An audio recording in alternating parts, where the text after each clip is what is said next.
You guys, I always start this freaking out and nothing is going to change whatsoever. I'm here to freak out because it is Thor's Day. It is the day of all days.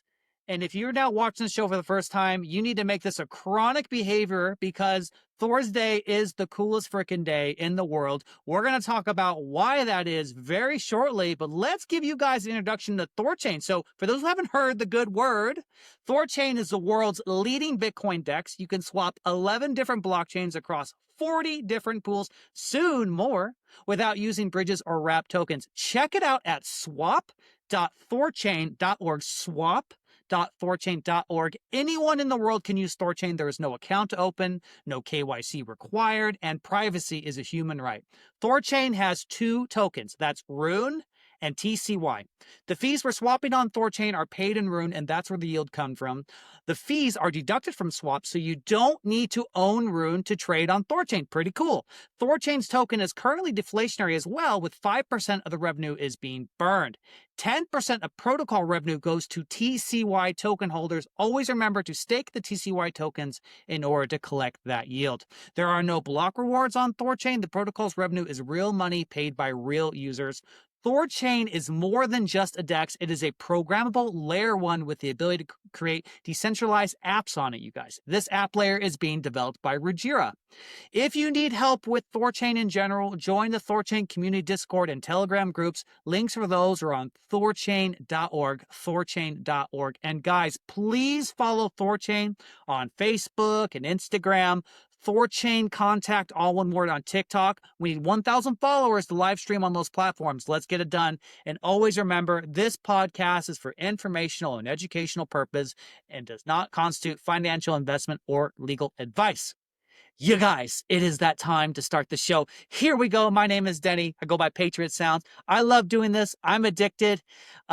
We have some big news to drop. I'm really excited to talk about it, but I'm going to kick it to my main man, Kenton, for an update, if applicable. How you doing, Kenton? I'm good. Thanks, Denny. Yeah, a bit of an update. CoinGecko and Gecko Terminal. Now we've got the THORChain trading data. So all the trading pairs, the data is live. So go check it out, make sure it's working. Let me know if you find any bugs there. That took about 10 weeks. So I'm not saying it was 10 weeks of work.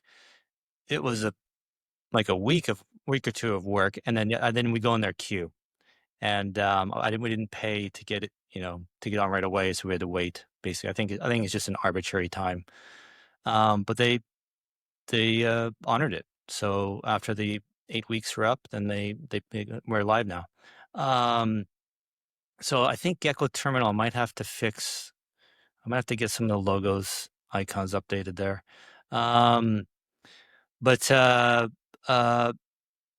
Yeah. Well, if you want to see something, Denny, I'm going to try some more gray hat marketing. How do I do this?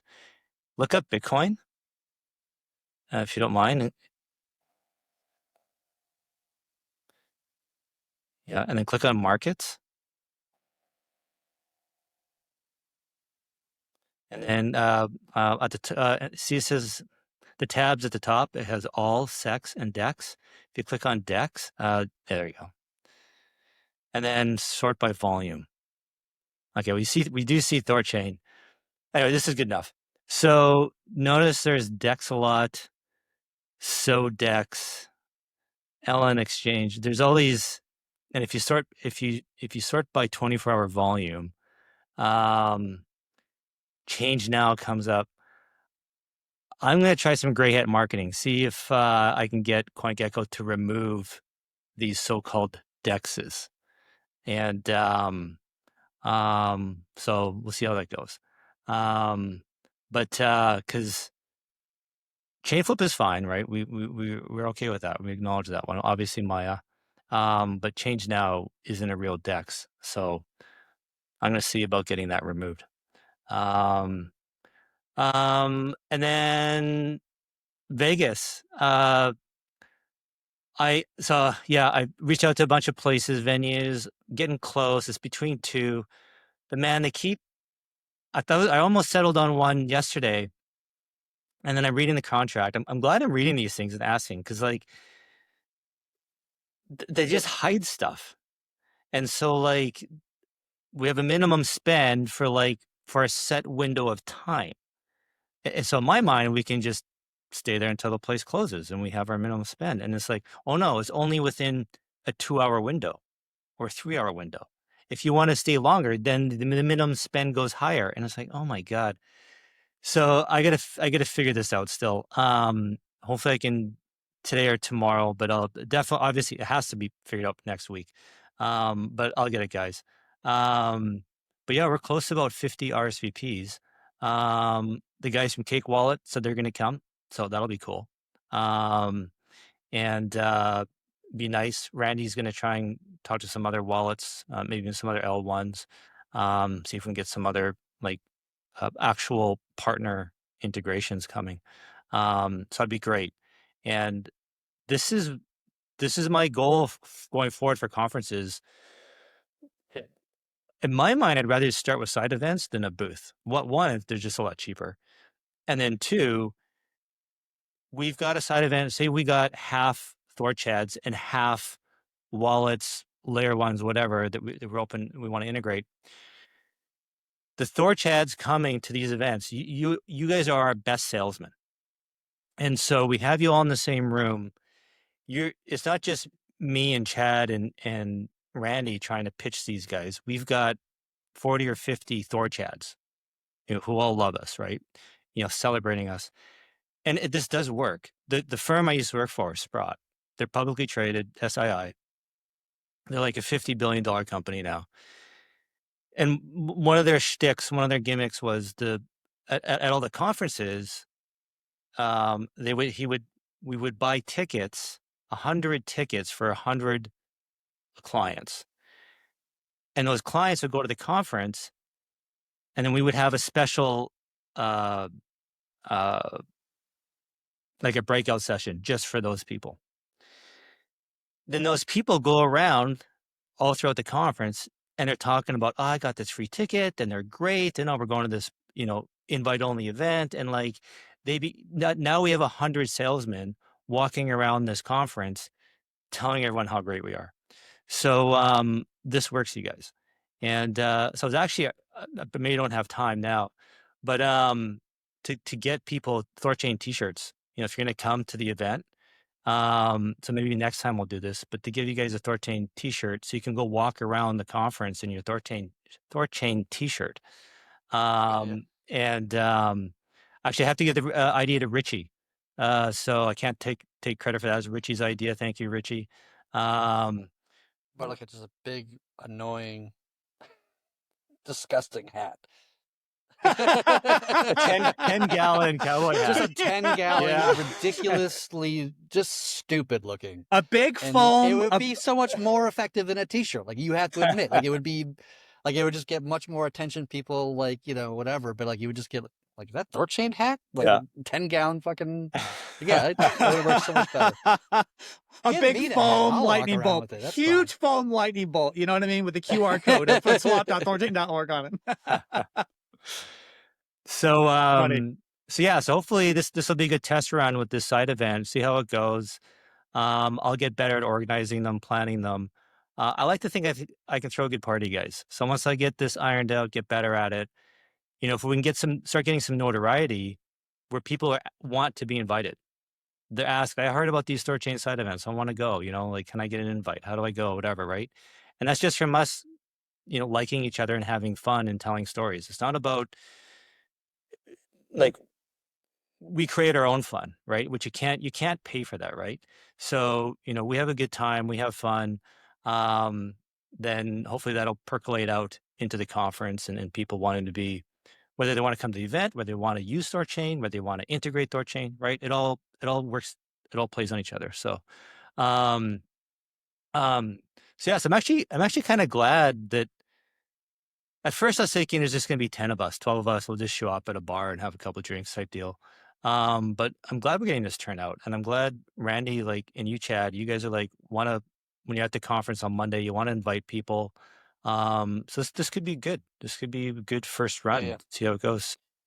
Yeah, Randy and I will be definitely trying to yank random people, so to speak, potential partners especially, into this party. Yeah, cool.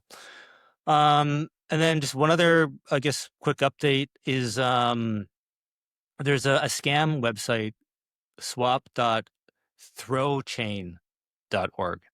So the R and the O are are reversed. So just be vigilant, guys. Keep an eye out. And if you find any other sites like this, please let me know.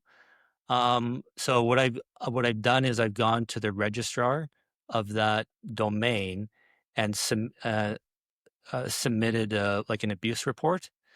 And so I don't know how easy or hard it's going to be, but they're asking for some info, so I may have to use AI to help me get it. I don't know, but do what I can, do what we can to try and get these sites taken down. And so I don't know what the answer is. Do we, just go and buy all these domains and just hold them on ourselves, all these different spellings? Do we just try and whack them all and just try and get them turned off when they pop up? But I don't know what the right answer is. But in the meantime, guys, if you notice one of these sites, let me know. Then we can try and have it taken down so we can, it's important, not only is it the right thing to do to help people, but that helps protect our brand, right? The last thing we need is people getting screwed over by a mistake. So, I and think there's procedures you can go through to, like, attest that this domain is owned by somebody and they're doing it maliciously and they're trying to steal the brand. And that's so what you I'm can do trying. that, like, on Twitter, right? Like, when somebody says, Yeah, like, my identity on Twitter, like, I yeah, can go to Twitter and say, hey, this guy's not me, blah, blah, blah, blah. I think you can do the same thing. Maybe you just mentioned you're already in that process of that. that's what I'm trying. And I don't know, like, is some rinky-dink registrar out of Hong Kong, like, who knows? Yeah, it You gets know what I hard. mean? Yeah. If it was Yeah. GoDaddy, I'm sure they'd be, very helpful, right? But so we'll see how it goes. I mean, I'm not, I just did it today, so I'm not sure if they'll make it difficult or easy or not. But yeah, just a heads up for the community to be aware. Always check your URL. And I was talking to the Unstoppable guys about, is there something? There's something we can do somehow on the site to make it more obvious that you're on the right site. So we're brainstorming some ideas. Um, yeah, but off the top of my head, that's all I got for an update for me.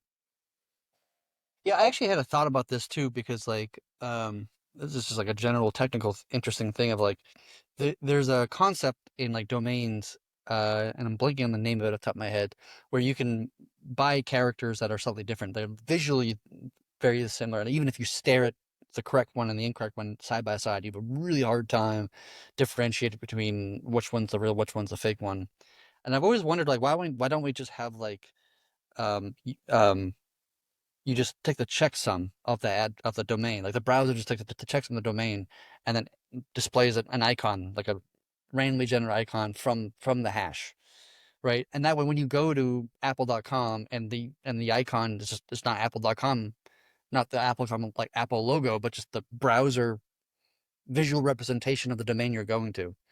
That way, it becomes, you differentiate much easier between things that look almost the same but a little bit different. I don't know. There was one idea I had a while ago to solve this problem. I don't. Sorry, I don't think I understood you, Chad. What did you like? So what actually are you seeing when you go to the wrong domain? Like, do you ever, like, use, like, you ever sign up for a website and it gives you some random default profile pic, which is usually just like two-tone colors that's, like, in some kind of weird shape or something, like it's like a Yeah, generic thing. It means nothing, yeah, right? But you can generate those based upon some sort of input, and that input could be the checksum of the address that you're actually visiting.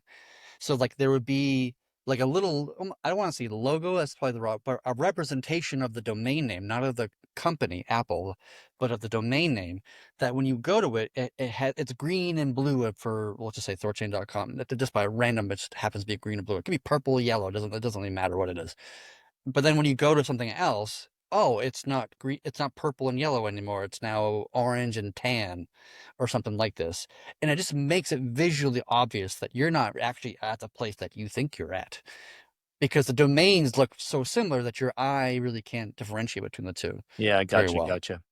In Well, that some makes cases, sense. like, You can even use like non-English characters. Like there's like a Russian character that looks like like an English 6, right? But like it's so hard to differentiate between R6 and their whatever character that is in in that alphabet.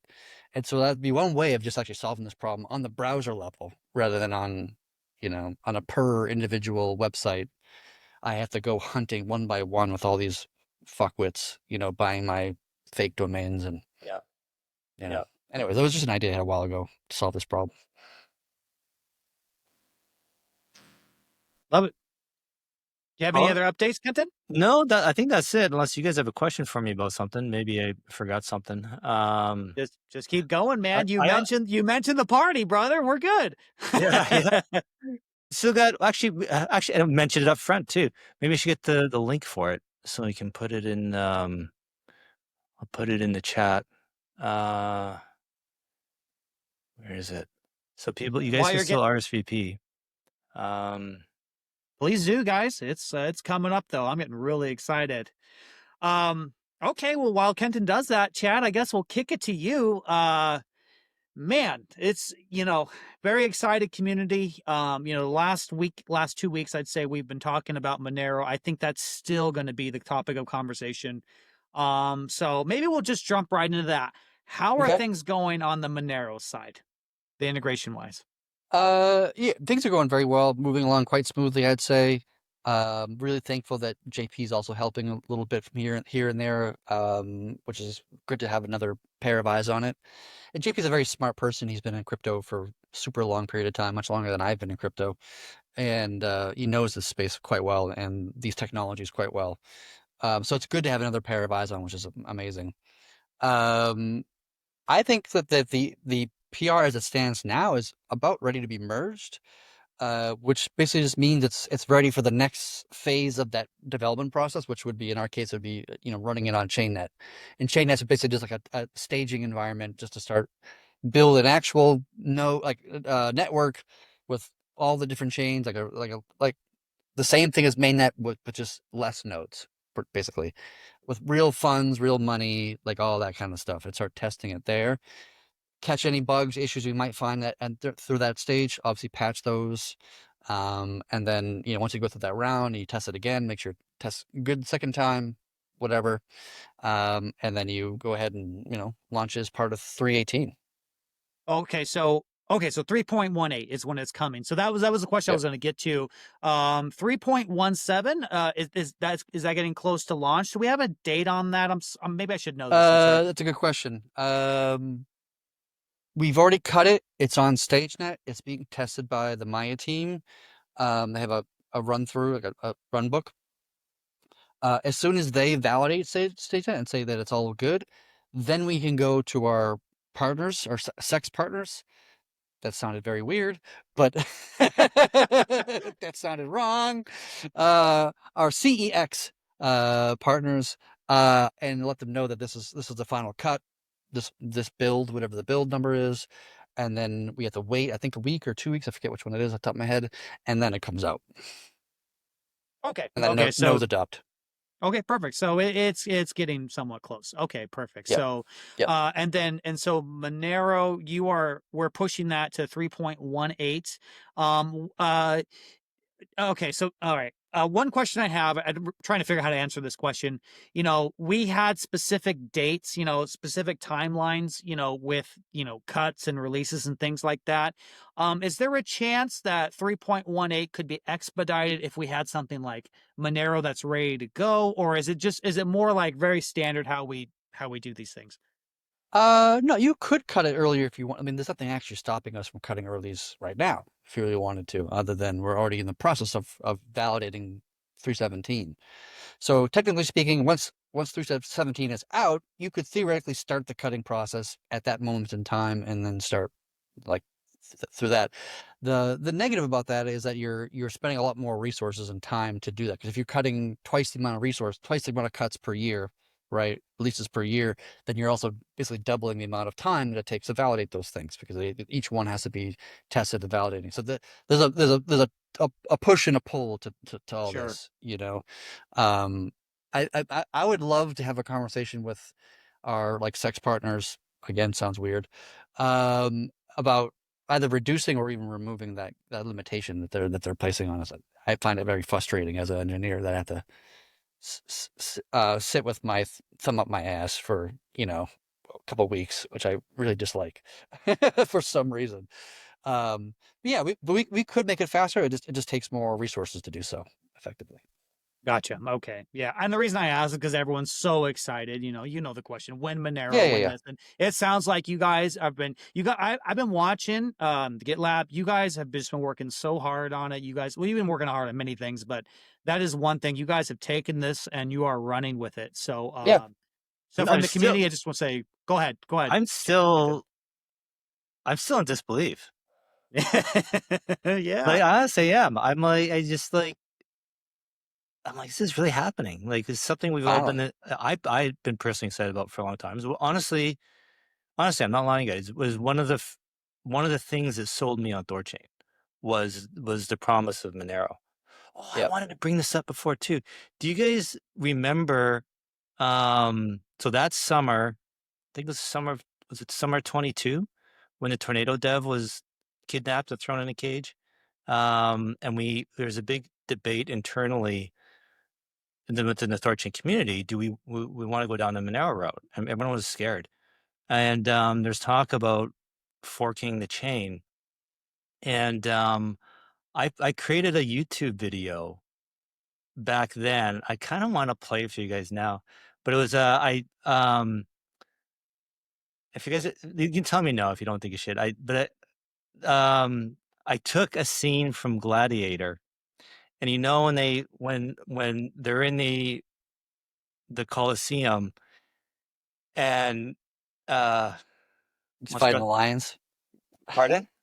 He's fighting the lions. It's Yeah, the lines, everyone's coming out, but what does Russell Crowe's character says? Maximus, he goes, if we stay Uh, together, we'll survive.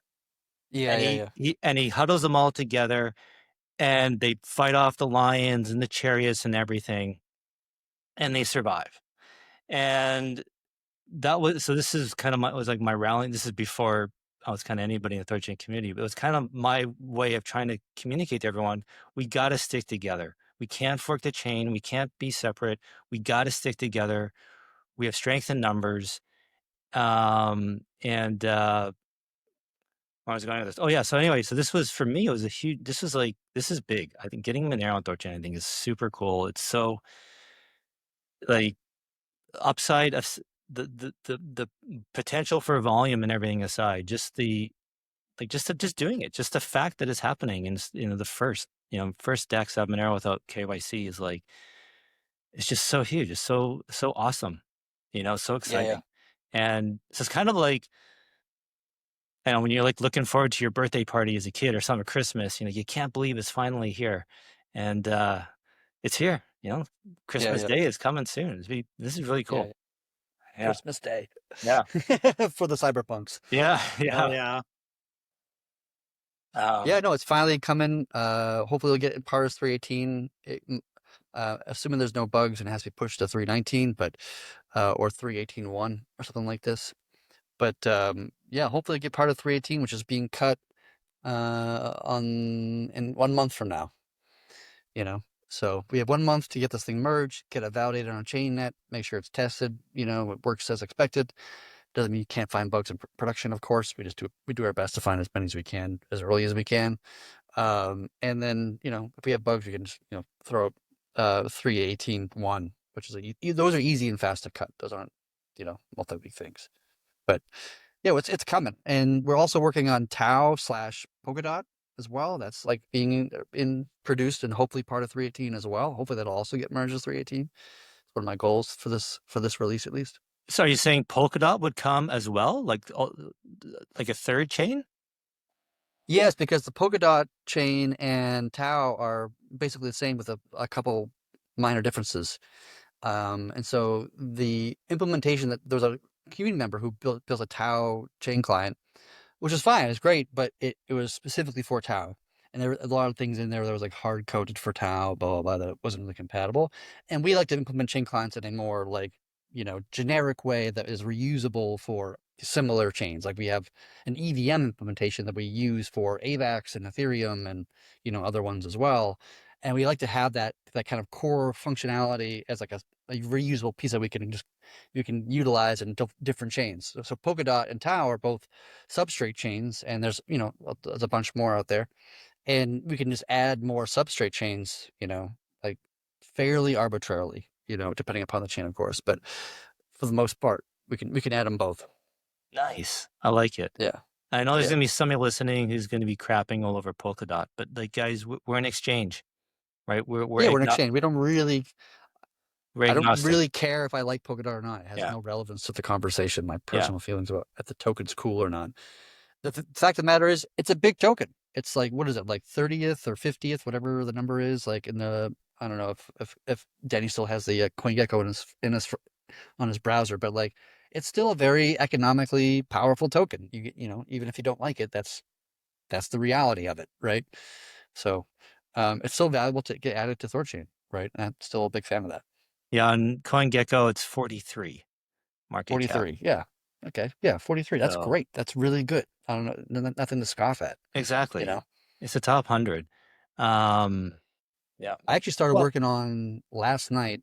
I was up late coding some things, and I started working on the opt-in chain security feature and getting that ready for mainnet so that we can Saw roll that. out Polkadots and, you know, other chains much more smoothly, procedurally speaking, at least. So I was thinking about that. So this is where, so the opt-in chain feature, this is when a node can decide what chains it wants to observe or not, right? So that it can have, like, for example, for Solana, it's really expensive to run a full daemon yourself. And if a nodes don't want to run full daemons of all these different blockchains, it's just too expensive on their end, they can pick and choose. On that thinking, I think that's great. That makes sense.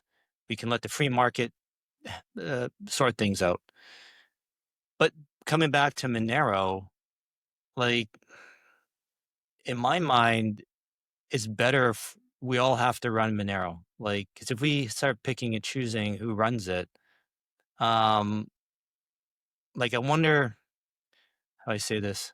So, for example, me, I have a fund, right? I run nodes. I'm docs as docs can be in THORChain, right? And I at least have some plausible deniability, right? I'm like, well, I'm just running a node on THORChain. Like, I can't control what things this node does, right? It's either all or none. But if I do have the ability to turn Monero on or off, I could be, in theory, I could be pressured to turn it off. Or, you know, so like, I'm not sure I would agree, just because when you produce a signature to move funds, it doesn't require every node to do that. It usually requires 2 of 3, right? 2/3. And who are the signers of that transaction? Who are the signers? Is it me? Is it Kenton? Is it Denny? Which one of us? I mean, unless you know it was me, you certainly can't hold me accountable for that, right? And so, like, even if you are a member of that Monero, like, you're only signing, you know, 2 out of the 3 transactions, not all of them, and therefore there's inherently with that comes plausible deniability, I think. okay, so then what about people that they don't agree with you? They're like, well, they just don't want to touch Monero because they're scared or worried or whatever. That's fine. Well, are we don't touch it. attracting the wrong type of people and node operators to THORChain? Like, we want to scale with people who are pro privacy, pro freedom, of, you know, pro and they're anti-censorship. I don't think you're going to be running a node if you don't have that mentality, to be honest with you, especially at this point, considering our history of, you know, with Bybit and whatever else. Like, I don't think people come in here with, like, you know, Pluto's mentality, if you remember Pluto. You know, I just don't think that's, I mean, maybe some of them are, like, who knows, right? But in the end, it's a free market, and the free market will determine how many nodes you're going to be running Monero, and the less nodes that run it, the more profitable it is for the remaining nodes that are running it, right? Because they're going to get all the fees from that.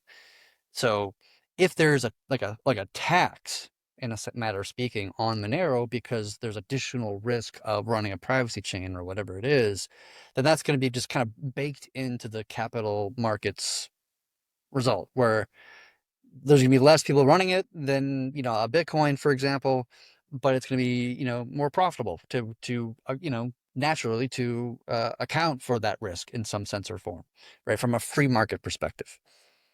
Can I ask a quick question of the opt-in chain client? So, wave a magic wand, opt-in chain clients goes live.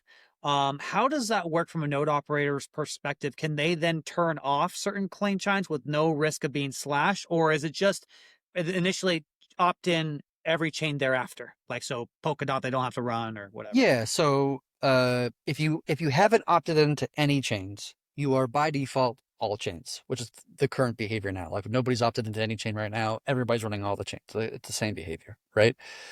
If you want to say, I don't want to run, Monero or Bitcoin or whatever it might be arbitrarily, I only want to run these 5 chains, then you can tell the network, broadcast a transaction, say, I want to run these 5. These are the 5 chains I want to run. These funds here. And then what happens is on the next churn, then that's when you become, accountable for observations and signing and all those things with that particular chain. You can't change between churns. You can only change. You can notify between churns. You can just like, it churns tomorrow. I'm going to let you know now that I don't want to run Bitcoin anymore or whatever. That's fine.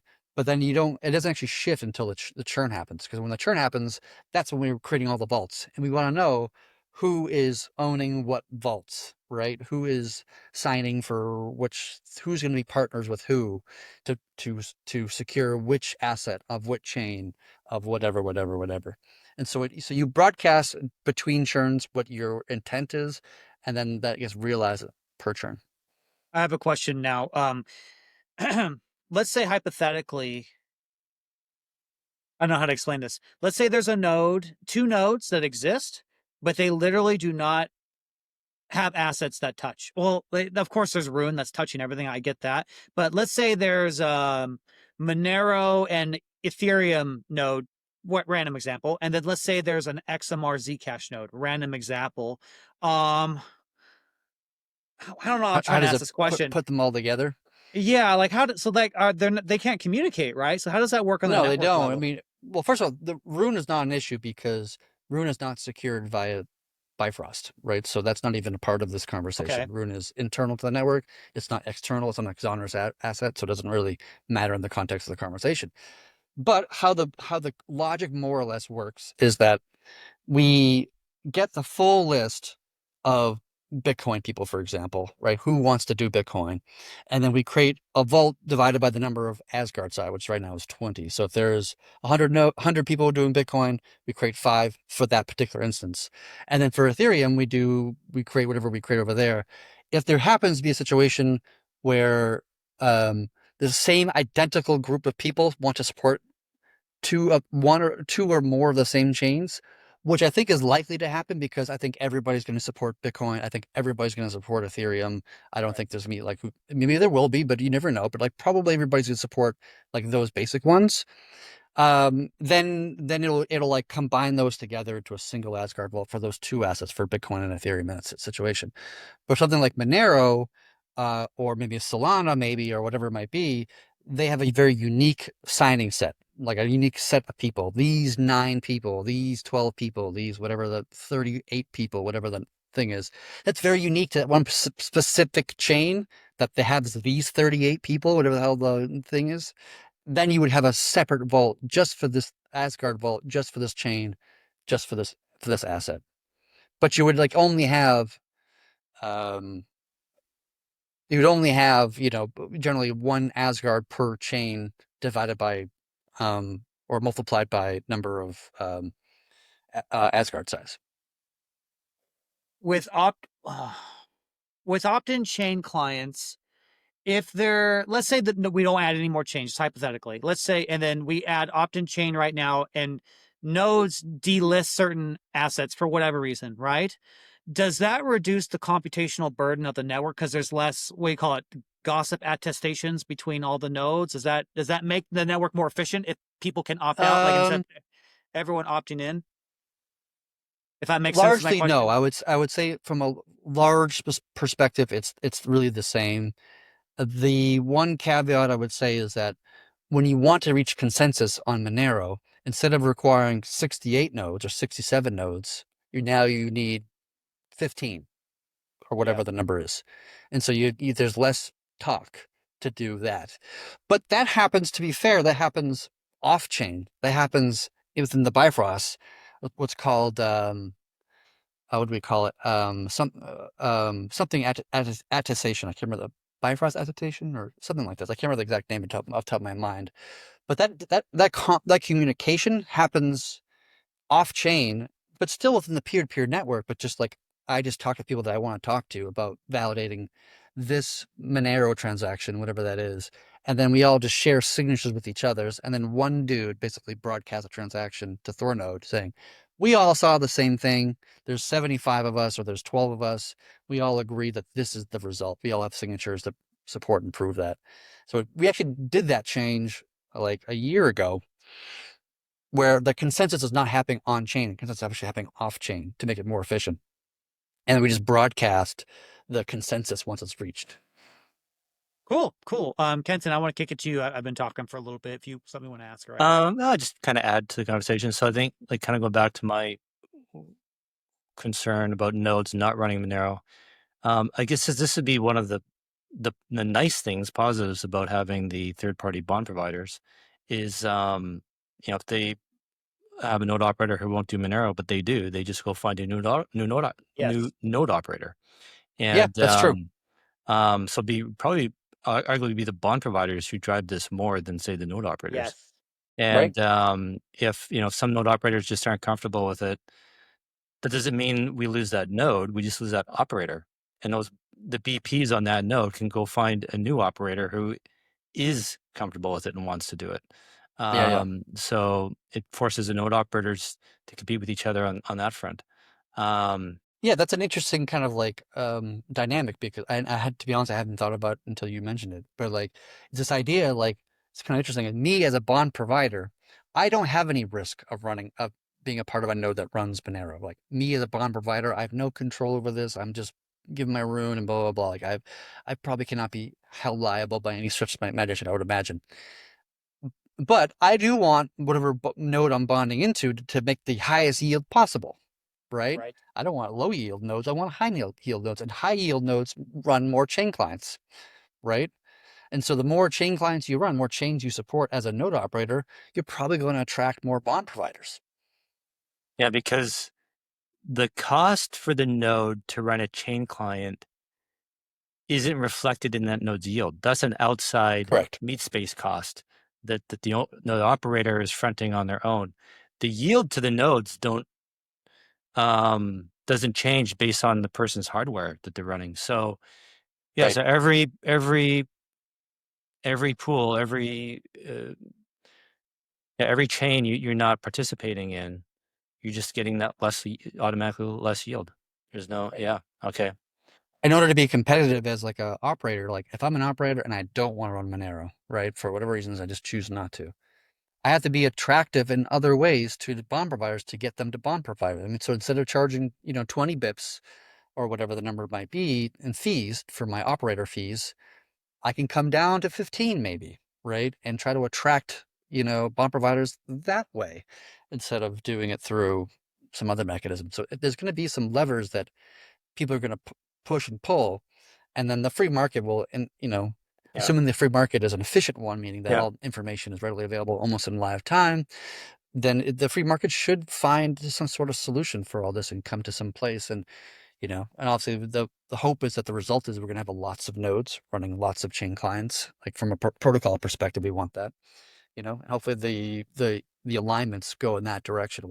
And if it's not, then we'll rethink things and make some tweaks and changes to I think it will. I think because the APY is a big thing, and right now it's kind of the APY is kind of ubiquitous because everyone runs the same change, and it's largely determined, by slash points and things like this. But if we're picking and choosing chain clients, then I think the APYs are going to vary wildly. I mean, if you have hundreds of millions of dollars going through XMR, who knows, just random number, but the APY for nodes that support XMR is going to be dramatically different than those who can't, and so this is going to cause a pull to BPs to go, or maybe some BPs based on geography or personal reasons, they don't want to go to a node that has supports XMR, and so they feel whatever. Who knows? Like it's going to be interesting to see how it all plays out. There's a lot of things to consider. I'm inclined to believe that. Let's just say the yield sucks on XMR, or let's say it's negligible. I think where we're at in the stage in the game, there's enough BPs out there who just out of principle want to support Monero. I'm one of them. Yes. Yeah. Like, and I've already had the question from some of my BPs, and I'm like, yeah, don't worry, we're doing it. This is like. But you know what? Like the yield on the XMR chain, in my opinion, will not be low. It'll actually be kind of absurdly high. And the reason why that would be is because if people are using this to, if you're, some bad actor and you're funneling money, large sums of money that you either stolen funds or your legitimate funds, whatever the reason is, there's a use case to going to XMR that's not just like, I want to invest in the XMR token. There's a demand center on that token than there is that isn't on Bitcoin. There isn't on, other assets. And so you can see a scenario where somebody with big pockets, like we saw $100 million trade, in February, for example, right, out of a few trades, but like collectively the person had $100 million. And you can see that person putting all that liquidity from Bitcoin into Monero, and then from Monero back into, Bitcoin or slowly over time to something else or whatever it might be. And so like that would get a lot of trade volume just because there's an additional large demand center for large volume traffic to pass through that pool and generate an unusually high yield relative to other pools or chains. Hence, the free market comes into play and says, "Hey, there's a lot of yield on this pool. It's not very expensive to run an XMR host, like a full node, and yet there's really high yield on that." Again, free market coming in, evaluating the conditions and market conditions of something, and then just deciding, I'm going to run a Monero. Damn it, I'm okay with the risk at hand. I like the yield. I'm doing it. Exactly. Go ahead, Kenton. I was talking to Ibeck about it today, and he's saying like Monero users are price insensitive. That they're not too fickle on the fees and whatnot. They're willing to pay higher fees, and so it'll be interesting to see how this goes. And I was talking to him also about like wallets, like so the Monero wallets, because like I want to make sure we obviously can support it on STO. And he's saying, well, there's really there's three main wallets. Cake is like the top main Monero wallet. And then he says Unstoppable. He says they're like the second biggest. And then there's the desktop, Monero GUI desktop wallet. Those are the main ones. And so Cake and Unstoppable are phone apps, and then you got the desktop wallet. So they need memoless. And like I guess there's no browser wallets for Monero really, or at least they're not popular. So I just want to make sure, confirm, Chad, that we'll be able to swap Monero and memoless transactions. That'll be. Yep. I don't see why not. Yeah. Okay. I don't see any issue with it. Awesome. Should work just the same, really. Good. Yeah. And then also too, because Monero people are probably a bit more conscious about privacy, so they'll want to use memoless just to be more privacy preserving, right? So yeah. This is a conversation I just had with Randy, and I was saying, this is like Chad nailed it. 100% is exactly my opinion of XMR. It's not just another chain; it's a use case. And so like Bitcoin conference, there's a lot of Bitcoiners, and yeah, some are maxis, but a lot of Bitcoiners, they want to have privacy, and they're not going to go to a centralized exchange. How do you do that? THORChain will give them the ability to swap their Bitcoin into XMR, and they can choose to swap back when they want. I mean, I really think this is. And that's one thing I really want to tell people at the Bitcoin conference is, hey, like, you want to achieve privacy, you want to protect yourself, KYC, kill your customer, blah blah blah. Like that is the one thing I think that's it right there. That is something that's never existed before. That's a big deal. Yeah. I'm super excited. Yeah. Even the most hardest core maxis, you can still get them to acknowledge Monero. They may not still want to buy it or whatever. Hardcore Bitcoiners. Yeah, they'll still be like, well, okay, Monero is probably okay. So, yeah. So it shouldn't. Real Bitcoiners should get it. So I'm curious, Chad. So one of the things I read about for the Monero integration is that when you have 10 confirmations, has to go for 10 blocks on Monero. Is this for like every trade? And I looked it up, and 10 blocks on Monero is 20 minutes. So does this mean every swap of Monero on THORChain is going to be minimum 20 minutes long for it to settle? Um, no, I mean, unless I'm missing something, which is totally possible because I am not a Monero expert by any means. My understanding is that 20-minute thing is about how fast you can spend a UTXO once it's created. That makes sense? Okay. So you can transfer it now, but then when I transfer that Monero to you, you can't spend that Monero for like effectively 20 minutes or whatever the number is. You can't So move it the again, rea- essentially. Yes. The reason why that's like that is that you don't want people, if I send you money, five Monero, and then you send me 5 Monero right back, whatever, it's pretty obvious just what happened there, right? In some sense, like it's pretty clear. And that means that the rig signature that has like, 10 transactions, and in that rig signature, 9 are false and 1 is true. You reveal which one is the true one, and then you know which ones are the false ones, and that just gives you more information about what just happened on chain. So by transferring like money and then waiting, it becomes harder to like decrypt or what just transacted there, right? It's a little bit like, say we have the Monero pool hypothetically, and there's no volume in it, but one day there's a guy that has like $1 million that he just stole, and he's throwing it from Ethereum into Monero, and it's in some Monero address, whatever. But then because he's the only volume in the entire pool, when he sends that Monero out to Bitcoin, it's kind of obvious that it's him. Do you know what I mean? Because he's the only one trading on it. So it's kind of obvious that like, where it's, what's going on here to some extent. And so like the more valuable this kind of secrecy or privacy rather is relative to the amount of volume that's kind of moving around, then it becomes a lot harder to kind of pick out, what is real, what is fake, where the money actually went to, because there's so much like chaos happening all the time. And that's the point of the ring signature in some ways. It's just to create a lot of chaos. So it's really harder to understand which of these 10 transactions are the real ones and which ones the fake ones. And by waiting for 10 minutes, you kind of enforce there to be more chaos in the system in a positive way to give you a better level of privacy. Right. I think that's changing though with FCMP later this year, but I'm not an expert on it. So then, okay, so I can sell $100 of Bitcoin into the THORChain pool. I can get $100 of Monero. It can come out right away. But only assuming because it's been in the pool for however many days or hours or whatever. If how I should say this. Let's say, okay, going back to your let's say the pool is empty. I put in $1 million of Monero into the pool. Um, THORChain isn't going to offer those tokens to be sold until the 10 blocks are up, till that 20 minutes is up. Yeah, so THORChain won't be able to send those new UTXOs that you just transferred to us, sort of, or you created new UTXOs more accurately. We won't be able to spend those until that 20 minutes is up, but we can spend the things that are before it. And that's how we manage UTXOs today. We always spend the oldest UTXO. And the reason why we do that is because the oldest UTXO has the least likelihood of being reorged out. The newest UTXOs that just got in the current block has the highest risk of being reorged out, right?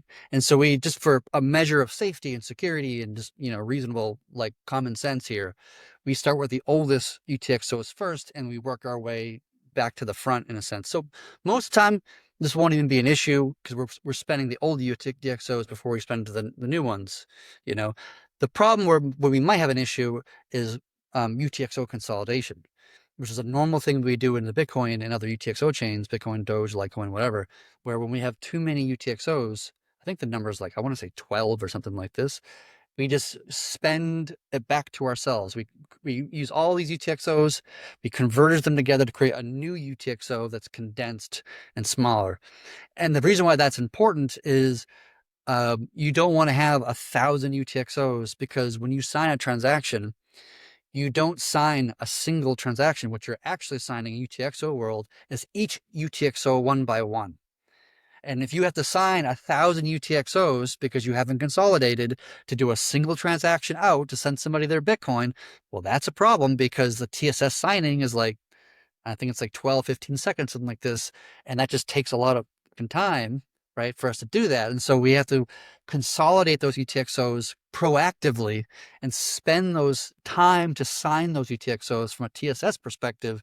Now, when somebody is not demanding the UTXOs, when just like we're just kind of managing our own stuff, we have the time in this moment to do that, to spend that time. We don't want to do that at the tail end of it. So the reason why this is a problem for Monero is that if we do a UTXO consolidation, we've just locked basically all of the funds theoretically for the next 20 minutes. Now, is that a big problem?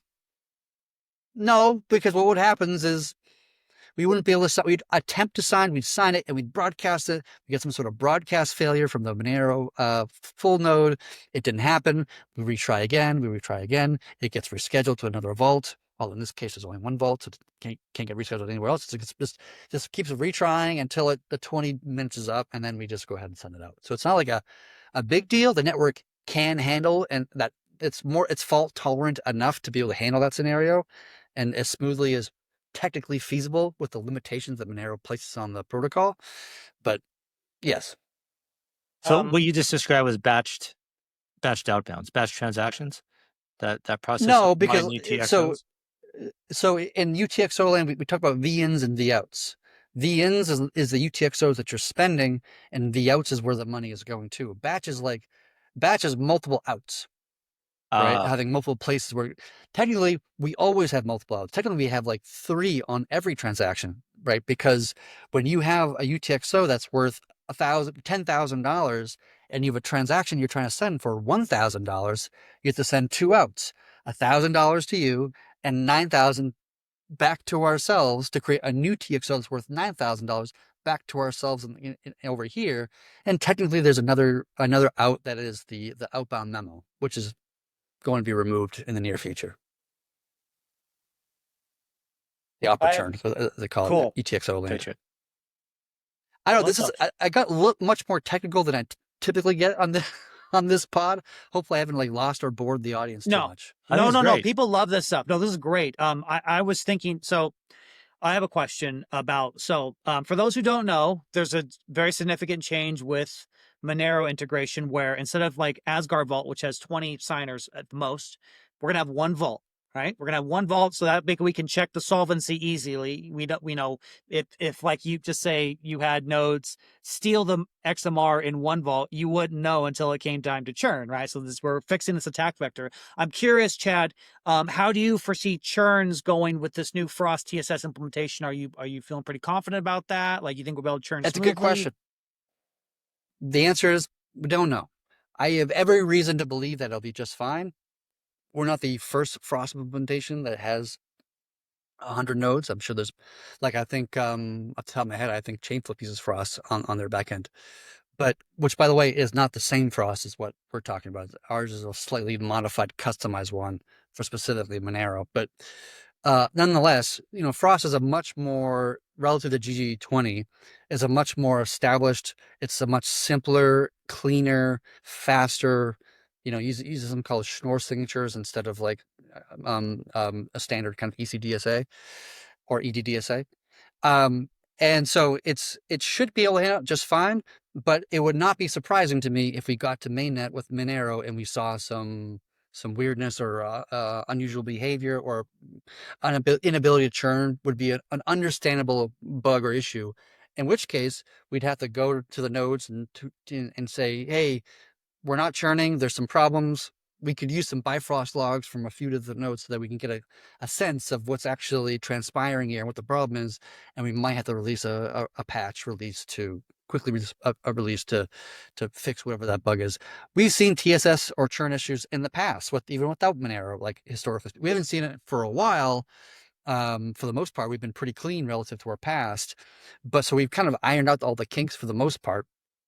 But Monero is obviously different, and we're going to have 100 nodes signing, approximately 100 nodes signing, producing a keygen, and that's obviously a lot of communications, and but it should work in theory because it's simpler, it's cleaner, and faster than what GG20 is doing. Even with 20 nodes, like I'm pretty sure like 100 nodes will generate a keygen much faster than 20 nodes on GG20.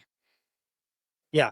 And I'm really glad you said this, Chad, because, we want to just be open with everybody. This is, we think this is going to be really interesting to see it go live on THORChain, right? The pool's going to be shallow. I like to remind everyone, don't attempt big swaps on the pool initially, right? I'm going to attempt to swap like immediately because I'm so excited, but it ain't going to be like tens of thousands of dollars. It's maybe like $50 or whatever.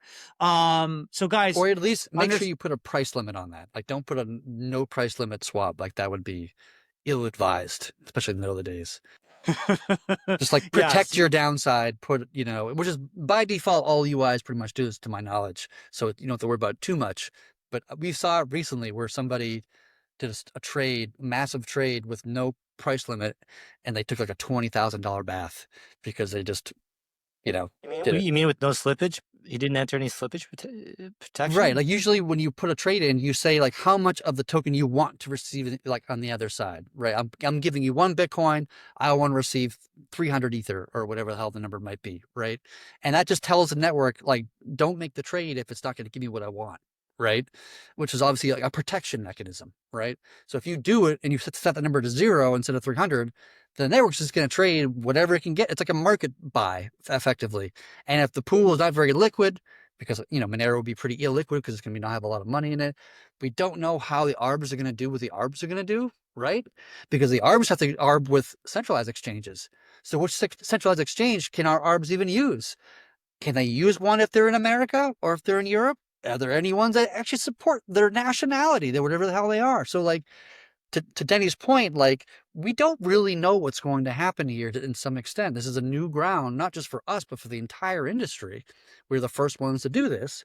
And so there's going to be growing pains. There's probably going to be bugs or issues. There's probably going to be things. I'm just letting you all know. If it goes smoothly, then great. And then thank be to God or whatever the hell it is. But like, I would not be shocked or surprised if we ran into a whole myriad of problems. I remember when we launched single chain chaosnet or even multi-chain chaosnet, there were so many problems in those first like 2-3 months. We were constantly bug fixing gas issues and signing issues and all consensus problems and this. And it was just like, because you can't test everything in testnet. You can test as much as you can, but you can't test everything. That's why Artemis 1 and Artemis 2 going to the moon, it's not just done in a single shot. It does. Artemis 1 goes around the moon without any humans involved, and they're testing the heat shield of the Orion capsule, and they're like, because you can test it, you can spend years testing this shit, as NASA does when they launch do these kind of systems. And it's still broken. Remember when the Hubble Space Telescope was broken when it first launched? They had to get a guy to fly out there and put was effectively a shiny quarter on the center of the mirror. After spending 12 years and I don't know, hundreds of millions of dollars, it was fundamentally broken and it was like out of focus. Do you know what I mean? Like, you never really know, and we do the best we can as engineers to try to think of everything and test as much as we can think of. And AI is making that even better because AI can think of more shit than I can oftentimes. But like, you don't know until you get there, which is why you don't put people in Artemis 1, you put them in Artemis 2, right? But we don't have an Artemis 2. We have one network. So we have to do the best we can with the situation we are. And sometimes we even use like Maya network as a help in this way, because they're a smaller protocol with smaller risks, and we can try things over there with less risk in a sense. So we do the best we can. We test everything we can think of, but you never know with this stuff, and you can always have bugs. You can always have issues, every piece of software is unsafe, as Mythos is proving to the world in this moment. Like we're doing everything we can, but like there's going to be problems. I'd be shocked if there wasn't. Yeah. But we're gonna fix them. We're gonna Yeah. find them. We're gonna fix them. We're gonna we'll get it. It'll take some time, but we'll get it to be super smooth, I'm sure. Yeah. The problems are good too. It means like um, it's better to how do you summarize it? It's better to fail quickly than to take a long time to fail. Like we could spend months and years perfecting everything, right, to launch without any bugs, and Mhm. it just you'd get to your end state so much quicker just going live now, fixing things as you go, because you just get that feedback immediately, and yeah, to have like a perfect turn something on, it all works perfectly. It's so. I like to think our audience understands that. They're pretty Yeah, they do. They like, do. Hopefully. maybe if they're normies, they don't get it, but yeah. It's hard to know this stuff because if you're not an engineer yourself, if you don't have a career in engineering, it's hard to understand the complexities and how hard it is to do what we do as an industry. Like we have 0 days in, iOS software, for example, and there are brilliant people at Apple, brilliant people at Google, brilliant people at NASA. Like these are smart motherfuckers, a lot smarter than I am, to be honest with you. And they make mistakes, right? It's a natural thing to occur in this kind of world. And even Mythos makes mistakes as well. I'm very confident to say that even before it's Yes. released. So it's just like the stuff. It's hard to do any of these things perfectly, and nobody ever does, ever does. That's why I'm really glad you're saying all this, because I just really want to manage expectations and go out of our way to explain this is uncharted territory here. I think people get that, but I just want an army of people to communicate when it goes live. If there's something that happens, I just want people to say, this is potentially expected. They're gonna get a fix. Blah blah blah blah. So yeah, Chad. Thank you for breaking that down. I cut you off, Kenton. Go ahead. No, you're good. I just I understand this guy's question. I'm going to show it here. I think he's asking about Monero. So how will Monero work with streaming swaps if we've got this 20-minute delay thing? If there's, Oh, ARBs might have a hard time arbing. Yeah, do you have any ideas there, Chad? Um, well, my knee-jerk reaction is that like it's a non-issue because ARBs are arbing using secured assets. They're not even touching the Monero blockchain. I mean, they're using it to exit and to enter, but they're not using to arb moment to moment for the most part. Streaming swaps happen internally to the protocol, not externally. So once you've gotten past Monero and you're in the THORChain network, that's when streaming swaps start. And at this point, Monero is the same identical coin as Rune at that point from the protocol's perspective. They're both just local tokens on the local network. There's really not much of a difference at all, right? So streaming swaps and these 20-minute blockers and these kind of things are non-problematic at all, especially coming into the protocol.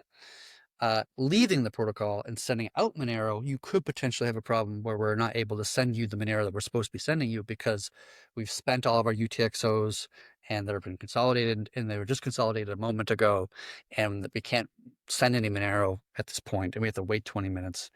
That's totally possible. But like I said before, if that does happen, which I'm sure it will just naturally from time to time, it's not a big deal. There'll be a 20-minute delay to the outbound artificially, but there's nothing we can really do about it.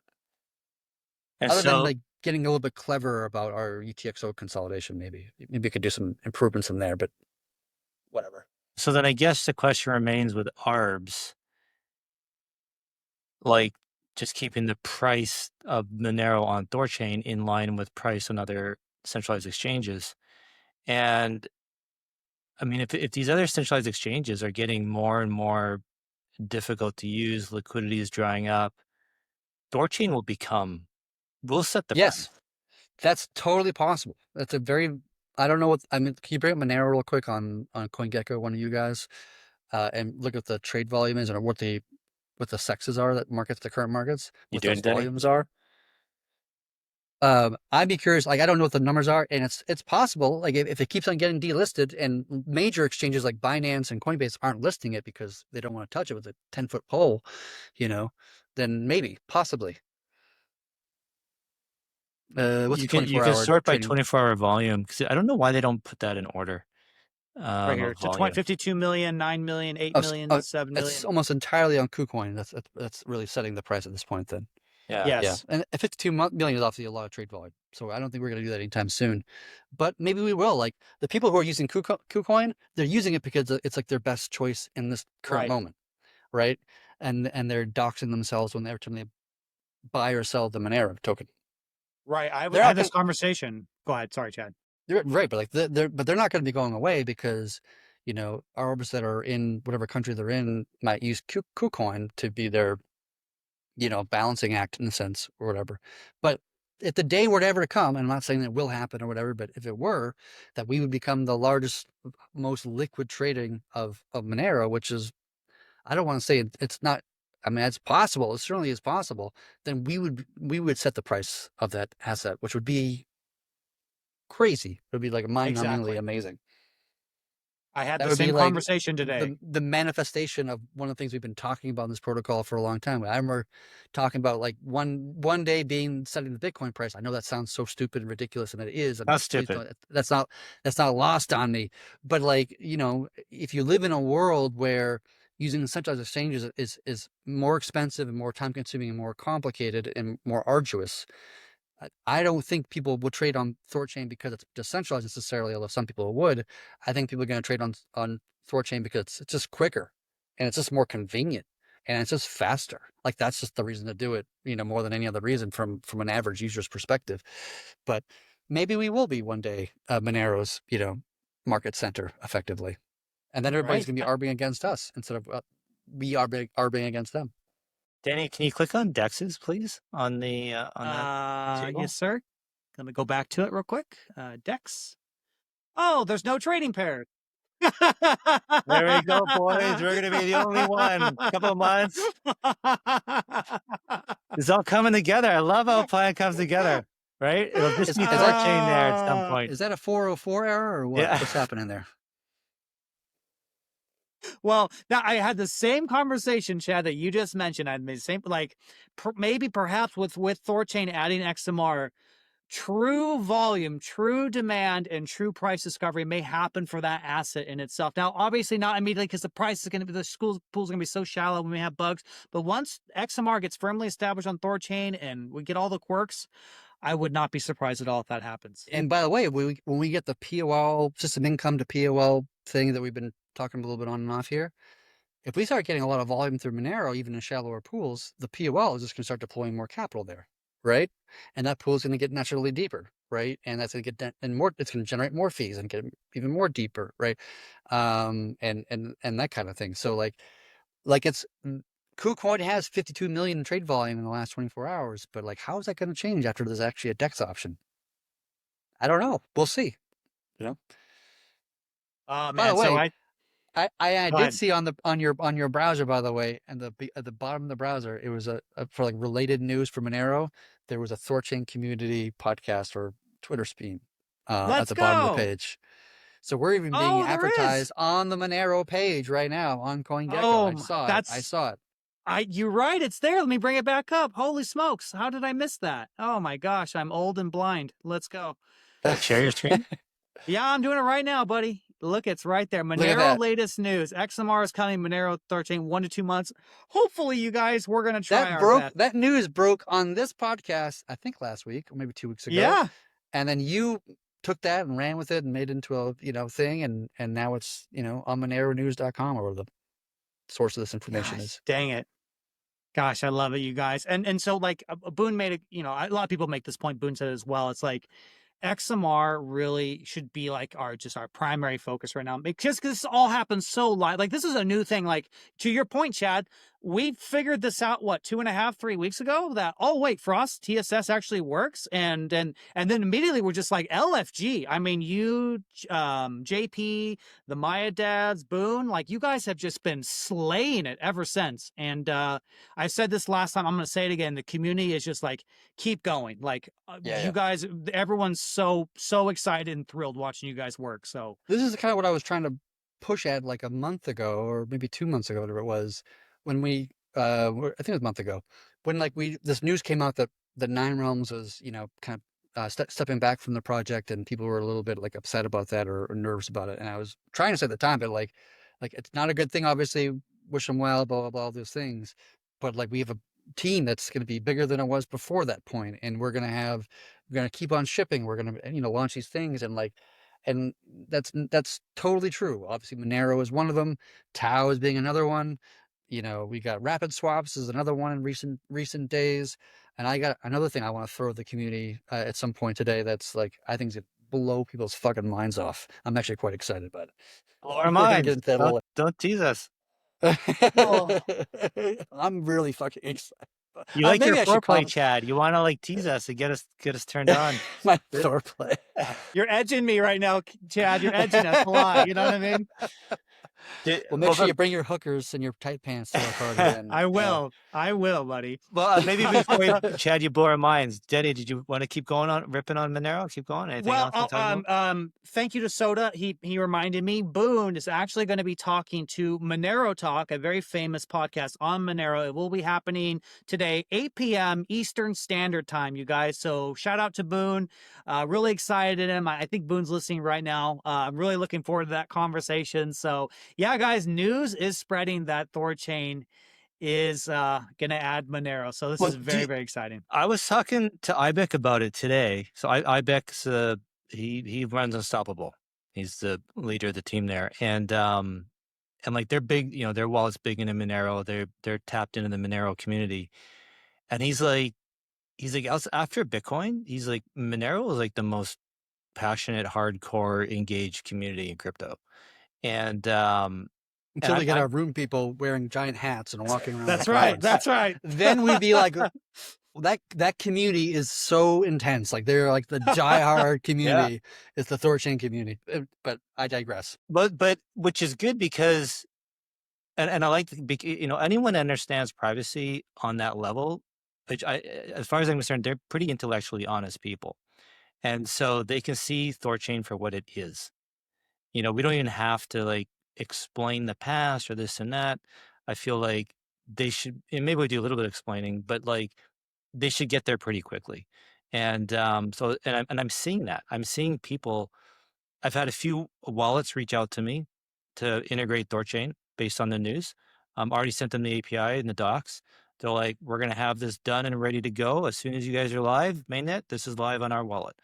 And it's like, there's no dilly-dallying. There's no like, well, maybe we gotta have a meeting about this and see. Like, no, they see it for what it is, and they're doing it, and they want to support it.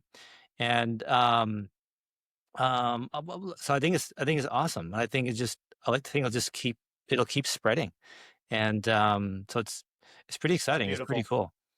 I think we're gonna move on from Monero because I know Chad, but that's so perfect, Kenton and Chad. Like, if there's a message, Monero, if you're listening right now, THORChain is coming.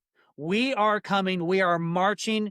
We are going to give you guys permissionless, non-KYC access to the asset. You guys have been waiting long enough. The world is ready. The world has never needed Monero more than it does right now. THORChain's got you. We are fucking coming. Let's go. I love it, guys. We're shipping. Isn't I want to say, I don't know if it still is or a while ago, like people were kind of measuring cryptos based on like number of transactions or like actual real world use. And I want to say, was it Monero well ahead of Bitcoin even? Was it Monero at the top? Or maybe it was second. It was like Bitcoin, Monero, Ethereum, or like Monero, Bitcoin, Ethereum, something like that. It's like definitely top three for like actually used cryptocurrencies. And so this is gonna be cool. And I got to make sure I say thank you to Luke Parker from Soridex for open sourcing your Frost TSS implementation. Thank you so much. We want to make sure it's said again and again that because he did open source that, we are at this point. So thank you, Luke Parker. He's been a hardcore Monero person for I don't know how many years now. Right? He's always been a big supporter of that community, which is awesome. Well, is it? Then should we maybe, to give him credit, is it fair for us to say that we're first? Is he going to actually technically beat us to it? Because he's Sarai just said that they're going to be launching soon. So I don't know. Maybe the announcement on THORChain has kicked in high gear, or maybe this is just a normal thing. Whoever's first is first. As long as we get it done. As long as we get it done. and that's what matters. Maybe there's some Go ahead. reciprocity going on. Maybe he's able to copy some of our code to get him going. Well, he I already don't know about has. He yeah, already has. yeah. Yeah, he's been doing that for years. He's been reading through our code and rewriting it in Rust. And I don't know if how much that Sarai code matches our Thornode code. You know, I haven't looked at the Sarai code, to be honest with you. So, but from what I understand from previous conversations with him is that like he's been basically re-implementing our entire code base in Rust for I don't know how many years now. Cool. So open source helps open source. It's a beautiful thing. And that's the way it's going to be. So shout out to Sarai Dex. I would just, you know what, guys? I think 2 options for XMR is much better than just 1. I don't care. This asset is so important for the world. We just got to happen. So I'm so bullish. With that being said, guys, you think it's time to transition away after 1 hour and 15 minutes away from Monero? And Chad, maybe we could talk about your boner-inducing thing you were just mentioning just earlier. Yeah. So let me tell you the backstory because it gives more context. I had a meeting yesterday with a wallet, and I'm not going to say which one, but we had a conversation. Me and Randy had a conversation with this person, and we asked the question of like, how much volume do you guys do, you know, in total, like overall? And their answer was 307 million per month, and that's obviously a good chunk of change right there. Like it's obviously a good amount of volume. And then we asked them like, well, how much of your volume is passing through THORChain? And they said like, oh, maybe like about 1%. And that's like, well, that's obviously not the greatest, you know, outcome for us. So we want a larger chunk of that chunk in a sense. And so so the idea came to me like actually on that call like, while we were just chit chatting, and then it kind of is grown and become more complicated, but also much more interesting over the last like 24 hours or whatever. And I do have a MR open. I forget what the number is. 4752. If anybody wants to look at it more in detail. And there is a ADR in that PR if you want to read the actual ADR, which will, you know, lines out the actual feature and how it works and all the details. But the TLDR is that we want to get more volume, right? We want to get more fees. We want to get more volume. That's our most important KPIs, I would say, right?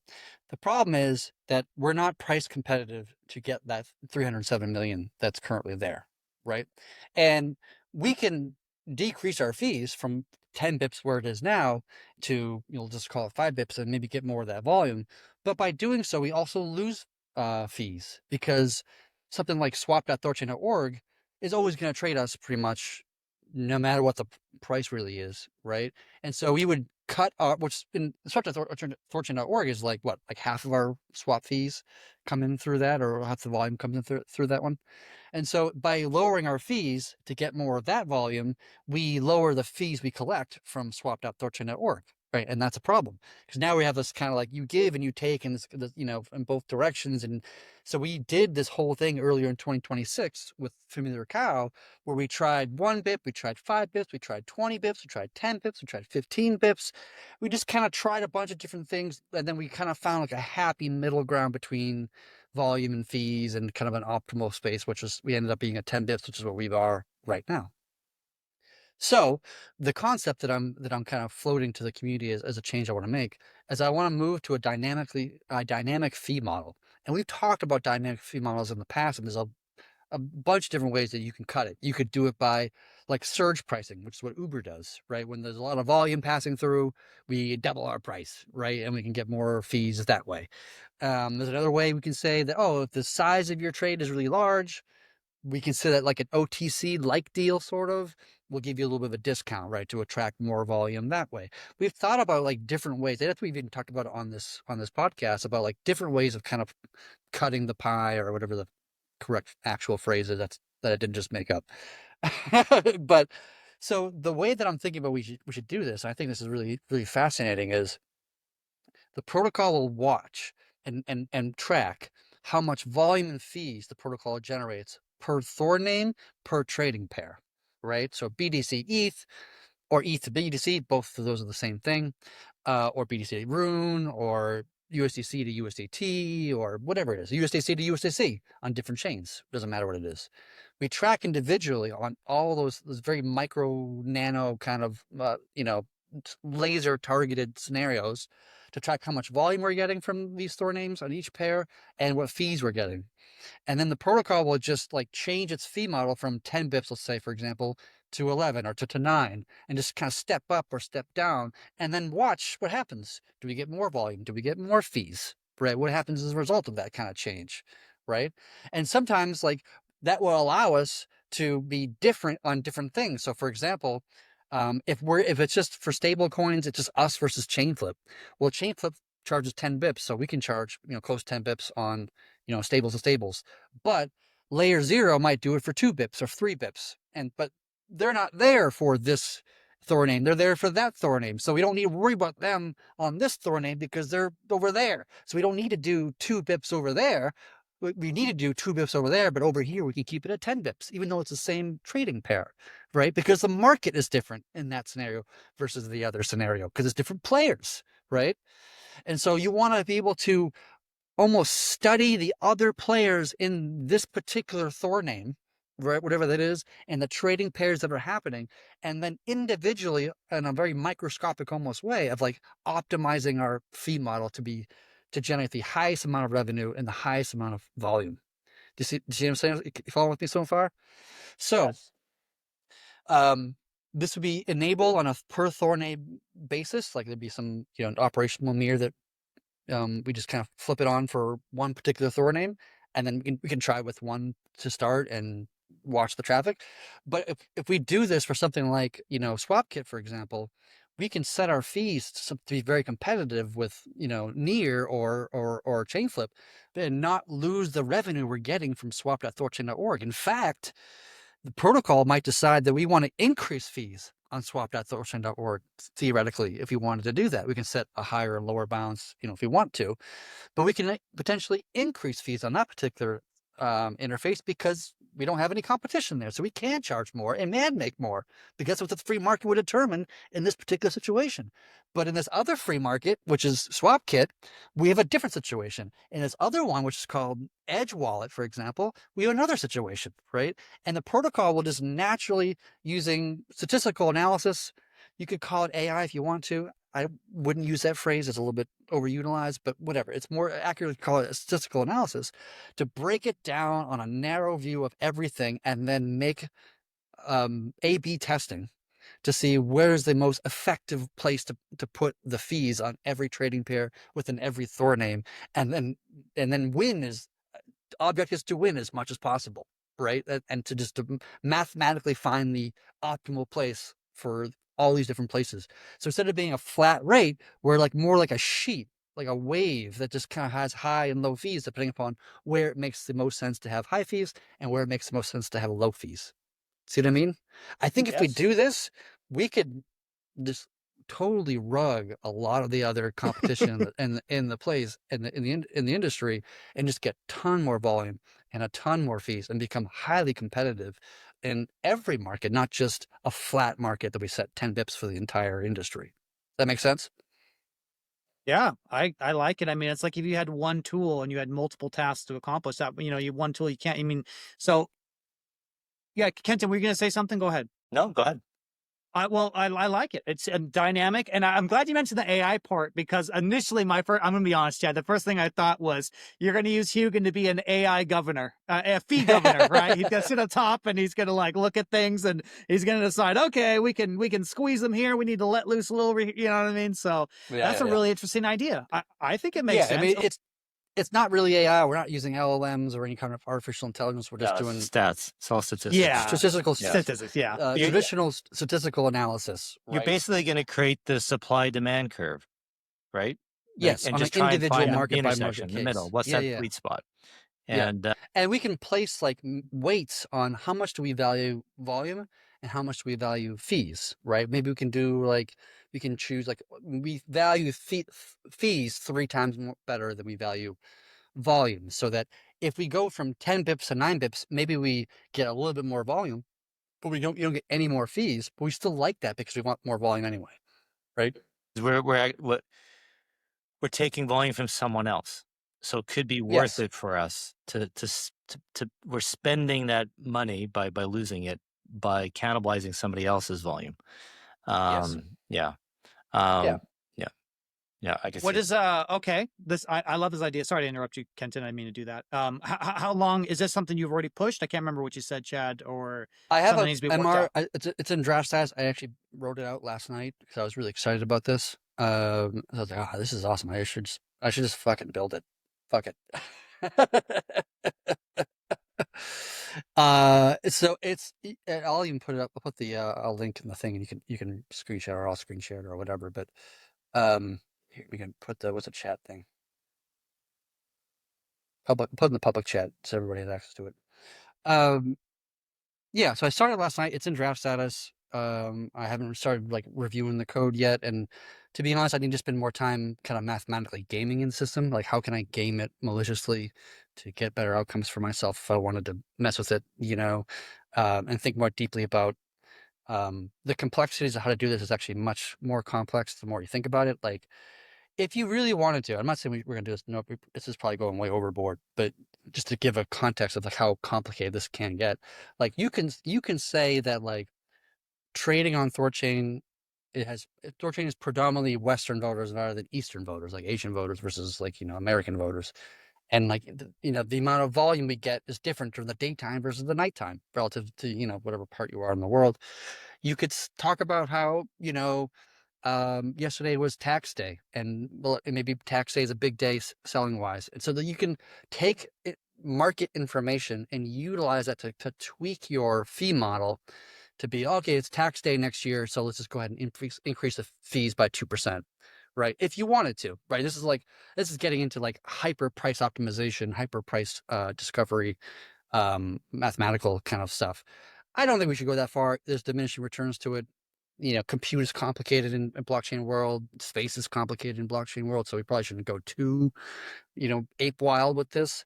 But I think this is at the right level in my mind, at the right balance between specificity and narrow kind of targeting, and too broad and too generic. Because right now we're too broad and too generic. We just have one fee for everything, right? And this only applies to layer ones, by the way. It's not applied to secured assets. So it's only going to apply to like layer one swappers, which is really just like regular swappers. Not going to apply to arbitrage, for example. That's like, I didn't want arbitrage to start using this way of like, as a way of attacking them from an arbitrage perspective, which is why it's just on the L1s and not trade assets or secured assets. I like it. I like it too.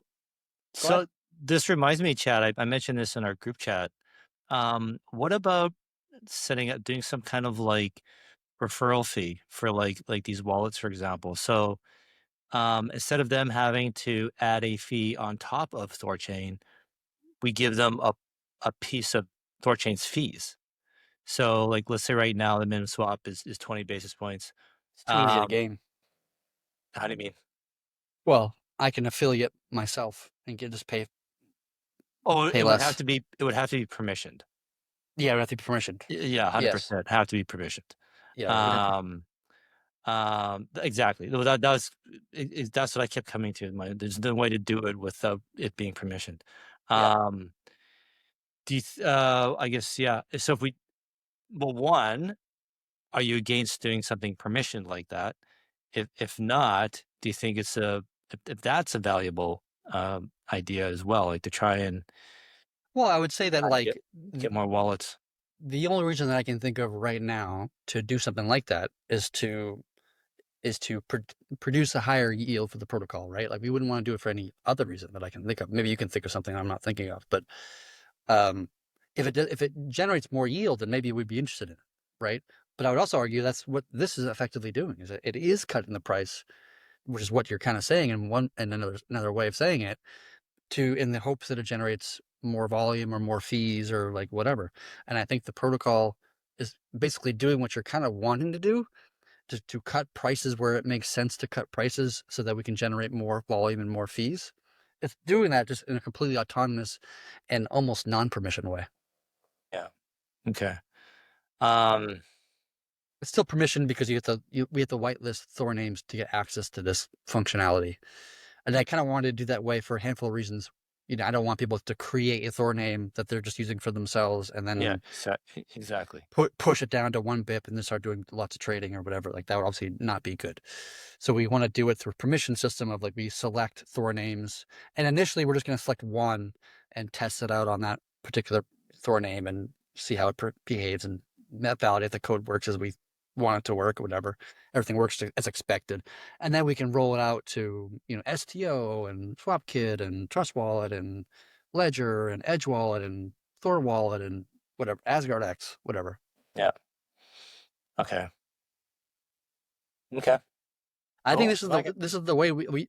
It's funny because we were talking on this podcast a couple weeks ago about how we are now in a place, technically speaking, that we're able to just configure whatever outcome we want on THORChain. We can configure low prices, we can configure high prices, we can configure slow swaps or fast swaps. It's all configuration. And now that it's done, now the entire thing is more or less configuration.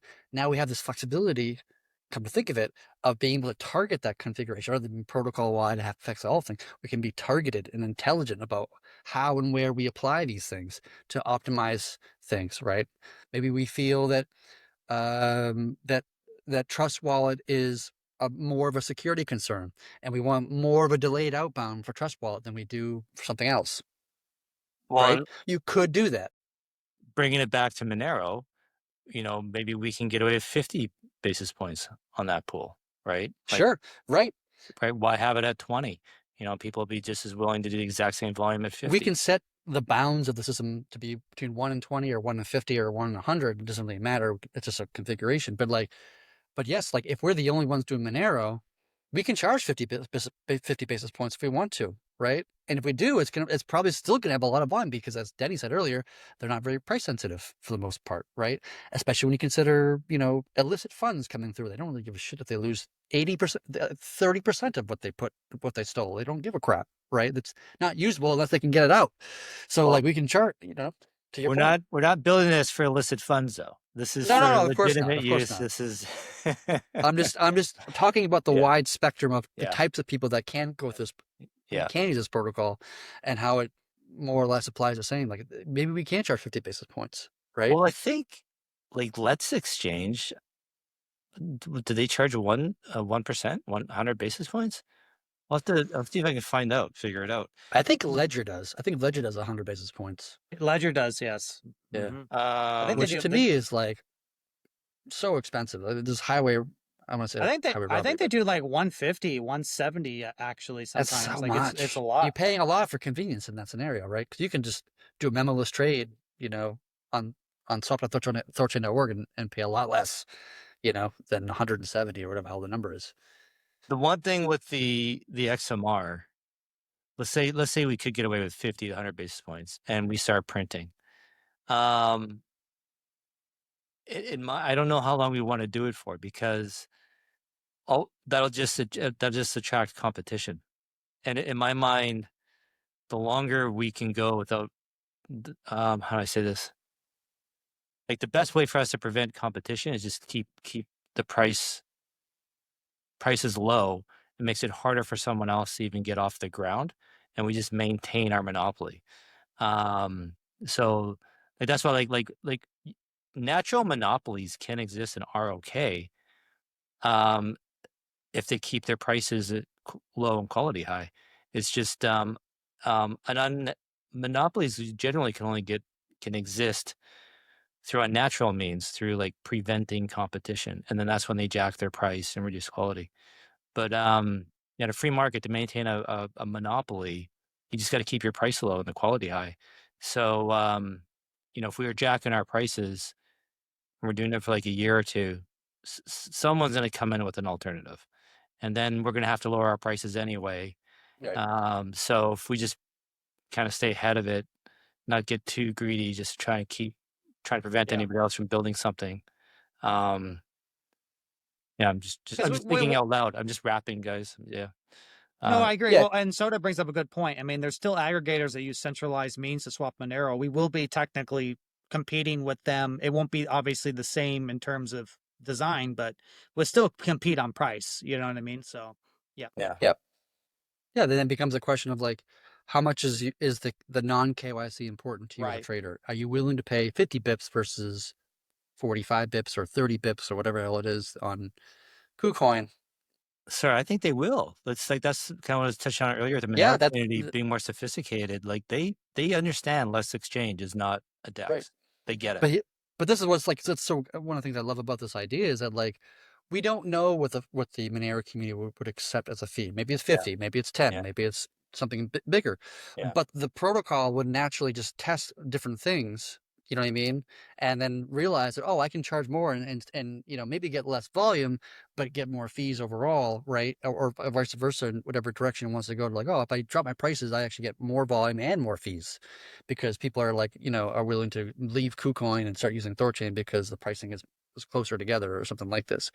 But the protocol itself, without humans really being involved in the process, will just kind of naturally on its own figure out where to place everything just through market conditions, right? Even if Sarai launches the next day, right? And all of a sudden our fees drop, right? Because Sarai just launched. Okay, maybe we drop fees a little bit, right? But the protocol should naturally just kind of figure that out on its own and drop its fees and realize if I drop my fees, I get more, I get more in volume and in fees, right? Or whatever the thing might be. The complexity comes in like this stuff is actually a lot more complicated than it sounds. Like, for example, if Sarai's doing 5 bips and we're doing 10 bips, if we move from 10 bips to 9 bips, we'll probably get the same amount of volume, but we'll collect less in fees because we're charging less in fees. And so from the protocol perspective, it's actually better to be at 10 because, we've got the same amount of volume more or less. But if we jump down to 4 bips, then we get a lot more volume and a lot more fees. And that kind of like a little that little spacer between those 2 points, it gets a little bit difficult because how do we discover that? And, it becomes a kind of a mathematical challenge, and we don't only have so much resources. We only have so much data we can go off of, and all that kind of. So there's going to be some kind of brainstorming about the best way to solve that kind of problem. My mentality right now is that the nodes can vote through operational mirrors to override the fee to be something to jump from 10 to 4, for example, or jump from 10 to 5, and then start discovering at that point rather than trying to make your way down to the 5 from the 10. I don't know. This stuff gets pretty complicated pretty fast, and I'm trying to keep it as simple as I can, even though it being naturally complex. But I think it's. Sorry, Chad. Go ahead. Did you ever see any results from Nine Realms fee testing last fall? I don't remember actually seeing anything published. I did chat with Familiar Cal a little bit, like on the phone once, and I think it was on the phone, I think it was privately, and he just said that what they were seeing is basically just the higher the better. That Yes. the volume is inelastic. It's just doesn't matter what the fees are; their volume is the same. Yeah. So I think there was some. Rake had a dashboard that we were using to collect like volume versus fees. But I think the difference though from between then and now is that the volume was not inelastic. We would always get like we were at one point we were like during this when we were set to 1 basis points, we had like 80% of the volume of the entire cross chain market swapping. Like we had so much more than Near and Chainflip and whoever else. But we also collected a lot less in fees, right? As part of that, right? A 10th or a 20th, whatever the number was. So it wasn't so much and it was inelastic. It's just that like when we raised the price, we caught more fees but less volume. When we lowered the price, we got more volume but less fees. And I think that's partly because of like the example of swap.THORChain.org, where that's a static amount of volume, and if you increase or decrease the fees on that particular interface, because we're the only competitor effectively for that interface, we're either going to get more fees or less fees, right? Just from what we put the number at, right? And so when we did that when we increased the fees here, we lost the fees over on SwapKit. And when we decreased the fees here, we got less fees here, but more fees on SwapKit. And so they kind of like moved against each other in one form or another. Offset. And so we kind of found a happy middle ground between all those points. I don't know if there was an actual report written up at the end of all this or not, but there was dashboards and public information to track it. And I think we just kind of figured that this is a way to maximize our current volume of current feed generation was at 10, it was approximately at 10 bips. That was a good kind of balance that we found. But I'm arguing that like we can be more surgical about it. Could we use this for like some marketing? So like for example, Randy says he's talking to a new wallet and they want to get THORChain integrated. We could say, listen, you guys integrate THORChain and we'll give you 0 fees for the first month. You go promote to your users, new THORChain integration, uh, no fees from the wallet, no fees from THORChain, trade for free for the first month. Come check it out. Mhm. And then afterwards, we turn on our fees. And because we're doing it just for that specific Thor name. And then we can go back to our normal fee schedule. Would we be able to do something like that? Would that be possible? Yes, that is possible. We wouldn't do 0 fees because that would be, I think, a security risk in some sense because it then becomes free to price manipulate, which I don't think we want to have that. We can do 1 BIP or 3 bips or 5 bips, something in that kind of lower range. I wouldn't want to do 0 though. But yes, that is technically possible. And with this new design, I think that would be, I can make a slight change to it to make that more viable, right? At the same time, I'm not sure how political we want to get about, you know, supporting this new interface called Swapper Town, whatever that's called, and give them, 5 bips for the first 30 days or something like that. We could do that. It's an option. Well, I mean, I'm not saying THORChain, we have to promote it, but we're trying to give this new wallet something to promote.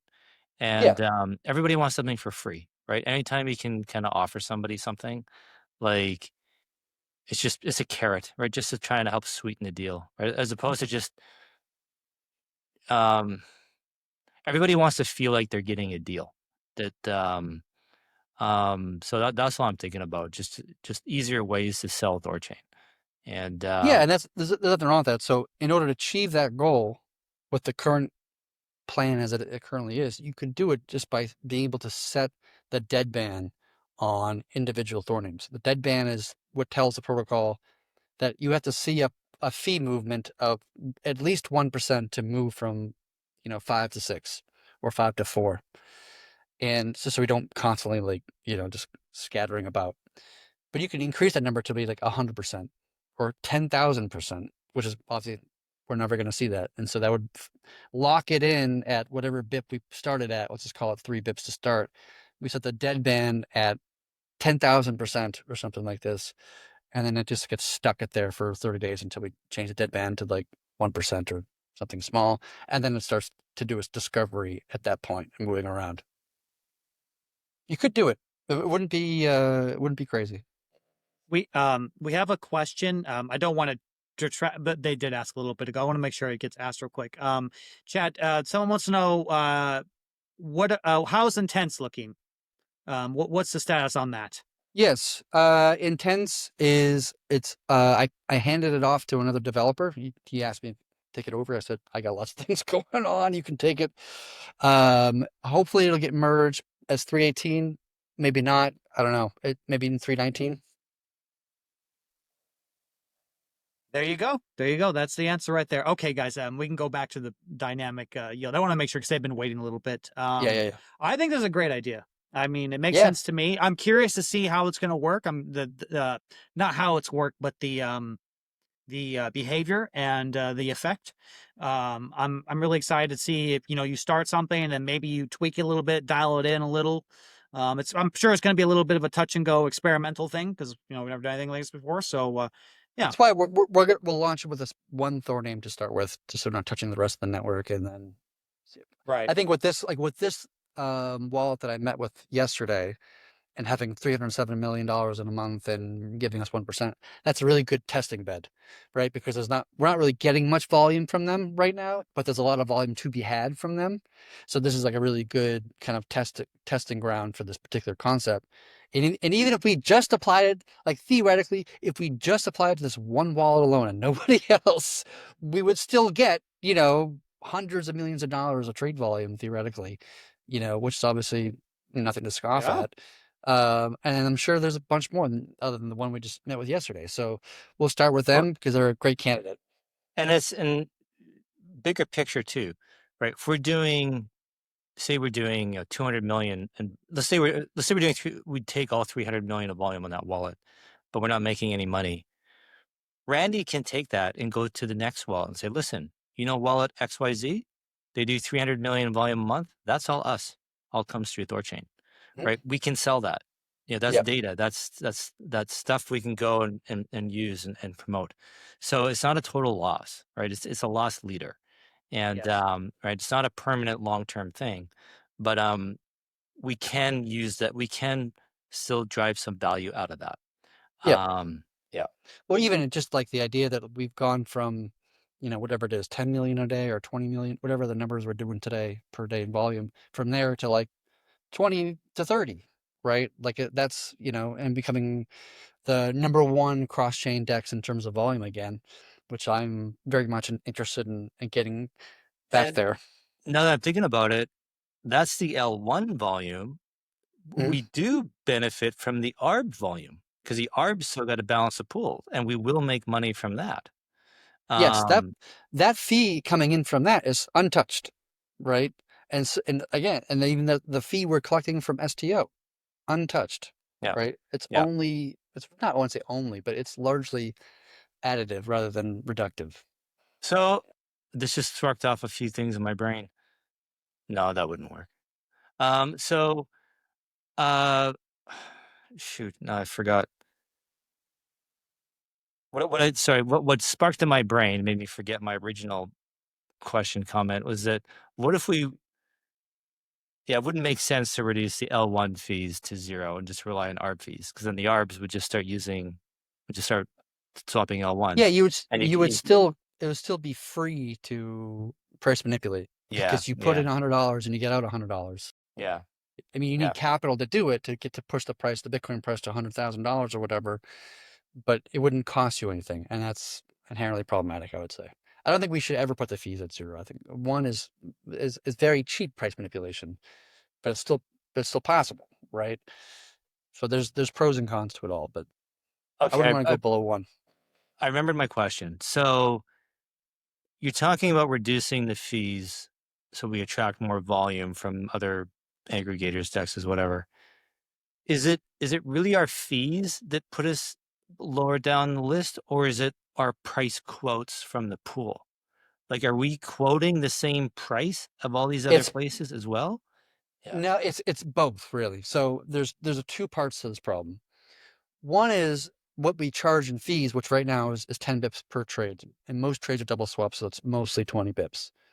In addition to that, you have the slippage that you might pay in terms of the pool price is slightly off from the market price, right? So you might pay 20 bips in fees, but you might pay another 15 bips just because the price isn't really quite precise, right? So that's like another kind of component to it, which, by the way, if you're going to pay additional 15 bips because the price isn't quite right, that means if you go the opposite direction, you would get 15 bips in the negative. So instead of paying 20 bips on your trade, you're actually going to be paying 5 bips because the slippage is working in your direction in that particular way. So that thing cuts in both directions. And in some ways, you could argue that it levels it out. You could make an argument for this because sometimes you get plus 15 bips, sometimes you get negative 15 bips. And then whenever one's available, the other's also available. And so you could call it a wash if you wanted to. Most people, I don't think, would. That said, the Ruggiero team is working on some ARB bots and some concentrated liquidity on the app layer that is intended to help kind of close that gap, that 15 bit kind of, fluctuation, whatever you want to call it, to tighten that up, make it real narrow so that we don't worry about the slip fees very much because it's always like dead on the money. And then we just have to worry about our actual swap fees. Well, and what about the concentrated liquidity? You brought this up, I think it was last week, that you're flirting with the idea again. Again, that would improve and tighten the spreads. Right? It would. So the question becomes, I've put that on hold for now to give Ruggiero space to do what they're doing. And if they achieve the goal, then great, I don't need to worry about it so much. I might still do concentrated liquidity even so if it does offer value, which it probably would. Yeah, why wouldn't? Yeah, Because there's complexities to it. It's not just like a free meal, right? There are negatives to doing concentrated liquidity that has to be considered. There's this idea of I think it's called LVR, which is like LP versus risk or something like this. It's a way of calculating how much value ARBs can extract from LPs from their arbing process, right? And bleed funds in one direction towards the ARBs from the LPs. And cost of liquidity, increases the possibility of that. In fact, the more narrow you get in your lower and upper tick, if you have a very wide, like lower and upper tick versus a very narrow one, the LVR becomes riskier at a very narrow place than a wider place. So you have to be weary of that, and and be weary of how that could backfire and even lose some of the PUL's value, for example, and that kind of stuff. So I think it's going to require, at least for me, a lot more time and research and experimentation, like locally, and kind of have some ideas, because you can do like a traditional Uniswap v3 style concentrated liquidity thing and do kind of a standard issue design like that. That's fine. Maybe that's the way to do it. You could do something like a hybrid, using swap fees with concentrated kind of fixed pricing, blah, blah, blah. Like you can do that too. And there's like, different ways of thinking about it. I haven't done enough research for me to know if cost for liquidity is a right fit for us, in my opinion, or if it were, what would that design look like? Would it be standard issue Uniswap v3, which might be it? Would be some sort of hybrid or different design entirely? Maybe. I don't know. I want to spend some time thinking about it and exploring it and see what comes out of it. Or the answer could be like, it's just not worth the energy, and not worth the risk, or not worth this. That could also be the result of it. I just said what I was mostly saying last time was that, like, I'm more open to concentrated liquidity now because we don't have to worry about your passive LPs anymore, because we're just moving to a different mentality on this protocol. And that status changes my mind, right? New information changes my mind, right? And so now I want to investigate and read into it. For right now, I put it on the back burner, focusing on this and opt-in chain security and Monero and Tau and all the things that I'm working on this particular moment. And then I'm just going to allow Ruggieri to do what they're doing and launch what they're launching. And hopefully they do a great job and add a lot of value there. And they tighten that pool, price to the market price real tight like that.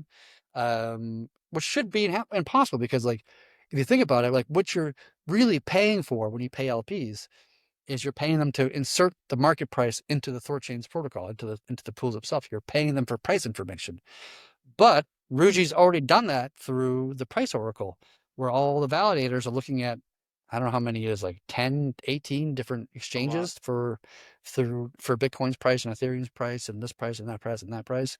So it's like, it's heavily sourced, and we're getting all that information for more or less free, right? And so why should we continue to pay ARBs in that sense? Because we get the information for free here. So how can we use this information that's already available to us, it's already injected into the protocol in terms of the pricing, to more efficiently do that? And the way that Ruggiero is talking about it is a way that my understanding is that I can provide liquidity into this ARB bot on their smart contract, and I get some yield from that, right? But most of that liquidity is just going to stay inside the protocol as system income, and actually increase system income, and also make the pricing tighter. but this wouldn't, like, remember when, a few years ago, well, 5 years ago now, I guess what it was, like one of the big selling features of THORChain is it doesn't use oracles. That Yes. the ARBs are the ones who set the price, and it's all free market, whatever. And so, but now with the THORChain oracle, and if we're gonna utilize it, it sounds fine, sounds good, but Yeah. it won't completely replace. It'll just enhance the price discovery of the pools. Still doesn't replace them, right? Right. So this is a very interesting idea. So theoretically, I'm not saying we're going to do this or we should do this. We're just kind of having some fun doing some cognitive exploration here. We could take the price oracle for like the Bitcoin pool, for example, and always make sure that the ratio between the Bitcoin and the rune is exactly the price, right? And it doesn't even matter what you trade. It just keeps it dead on the money on every. Then rapid swaps would trade, all the rapid swaps would trade everything in a single block, right? More or less. It's not that simple. You lose out of liquidity. There's a problem with that. This is not a real design that I'm propping to the community, but we're just having some thoughts and experiments. You could do that. Now you could argue that like, oh, well, THORChain doesn't use oracles; it's decentralized. But let's think about that more deeply. How many arbs do we have on the protocol? I don't know. It's hard to know. 5, 6, 10? Probably no more than 10. I'm guessing, right? Not a huge amount of individuals. 10, right? Not a lot. Not a very decentralized number, right? But the information we're getting is through 100 validators who are, by the way, are largely trusted. They're 2/3, it's 2/3 assumed that 2/3 are actually are operating in good faith. If that was not the case, all the funds would be gone anyway. So we can kind of prove that the 2/3 are operating in good faith because the funds are still there, right? And we're getting the information from Binance and KuCoin and whatever the places are, which, by the way, when you're an Arbot, where are you getting your price from? Binance, KuCoin, Kraken, whatever.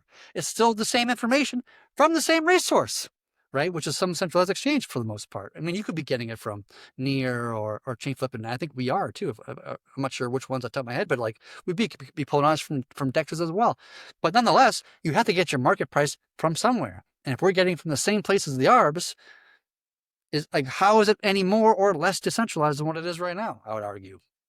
And so kind of going back to what I said, the Oracle thing was about not relying on a third-party Oracle, like Chainlink or something like that, where we've now built our own internal Oracle. That is big difference. Big difference. Big so difference. like because that third party in Chainlink, they're using several oracles as well, to be fair to Chainlink, but you're trusting that nobody at Chainlink has the ability to inject information, in a malicious way, which I don't know Chainlink's design enough to tell you if this is even practical or not. I'm not throwing any mud at Chainlink. But at least in this instance, we know definitively that all the validators are getting from all the different places. Right. And even if one validator or two or even 10 decide to be malicious and say, oh, the Bitcoin price is $100,000 or $10,000, whatever it is, like it would be very hard to convince 2/3 of the nodes to agree with the Bitcoin price being $10,000, especially why would you do that when you can just steal the Bitcoin to begin with the 2/3 that you have? You wouldn't need to price manipulate. You can just take the Bitcoin, right? Well, now you're kind of making me convinced we're good. We can use our own Oracle. And that I think we can. Like it depends on how we want to use it, right? Like I said, like you can use oracles in like an extreme case of what I was talking before about you could make the pool price be the Oracle price at all times. That's a very, like, on one side of the extreme. On the other side of the extreme, theoretically, you could change the price that we're charging as another kind of dynamic fee concept. But like if we're overpriced some to a little bit too much, instead of correcting the pool price, we correct it with our fee. So instead of charging 10 bips, we're going to charge 5 bips to correct that kind of incorrectness. Or if it's in the other direction, instead of charging 10 bips, we're going to charge 15 bips. Like kind of force it to become to push to get rid of the slip fee that's kind of waving around in different directions. And we're using our swap fee to counteract the inaccuracies of the slip fee. Both of those are fine, not fine, but like they're both are things that you could possibly do. But one is like highly reliant on the system, on the Oracle, and one is like, it's a little bit. Like it doesn't actually change the mechanics, doesn't actually change much at all. It just makes our fee more or less expensive. It's very kind of quite minimal, right? And you can go either way on this kind of spectrum between these 2 points. But in this case, when you have this kind of smart contract Arbot that Ruchi's working on, and they're also working on contra liquidity as well, right? They're doing on their side that affects the base layer. And so they're doing it by their own design, and you can choose to participate in that system. But the base protocol doesn't give a shit. It's just arbing us. We're not any different than we were yesterday. There's just a new Arbot. It's just on chain versus off chain, and it's doing more or less the same thing as every other Arb system in the world is doing. Just the only difference is it's on chain versus off chain, and being on chain gives you a little bit of advantage because you can in the swap order you can kind of insert be the last one or the first one. I forget which one it is off the top of my mind. So, well, then in theory, maybe Ruji's way of doing it actually edges out the current ARBs, and we kind of naturally move towards our own Oracle and our own. Yes, that could happen. I don't remember off the top of my mind, and I have to look it up. Of like, does the Ruji app have the ability to mess with the swap order to give themselves priority in terms of swap trade, like execute first before other people, or not? It shouldn't. I don't think that it does off I'd the top be of my mind, surprised. but I have to go back and look. I'd be shocked if that's the case. I can't Yeah. imagine. But yeah, we shouldn't assume, right? Obviously. Shouldn't assume, should verify. Yeah. Well, to talk about the Oracle. Oh, sorry, go ahead, Genton. I just wanted to just keep going with, but if so let's say we did rely more on Oracle, the Ruji trading does become so good and efficient, it edges out those 10 ARBs. Now we lose that ARB volume, which is like half, 3/4 of our volume and our fees. So then we do benefit from ARBs trading in the pools because we're getting those fees. Well, the fees are still happening. It's just being collected through system income now rather than directly into through the pools in a matter of speaking. Because the protocol owns the ARB that's ARBing, right? And half of those fees are coming to the protocol. Whereas, I mean, it depends on how you want to look at it. Like, do ARBs add value to the protocol, or do they remove value to the protocol? And I think this is like an interesting.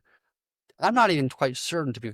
I can arguments in both directions, because like I've always thought about it in the ways of like you make a swap as a regular swapper, you deposit, let's just call it $10 worth of crypto, but now the pool price is the pool's off kilter. There's too much of one asset and not enough of the other, so ARB comes back the other way. But because they're putting in $100 and they get out $105, right? So you started with the $10 being added in this direction, and now there's money being extracted in the ARB. That's why ARBs are ARBing. They wouldn't do the trade if they didn't make money, right? Why else would you be making the trade?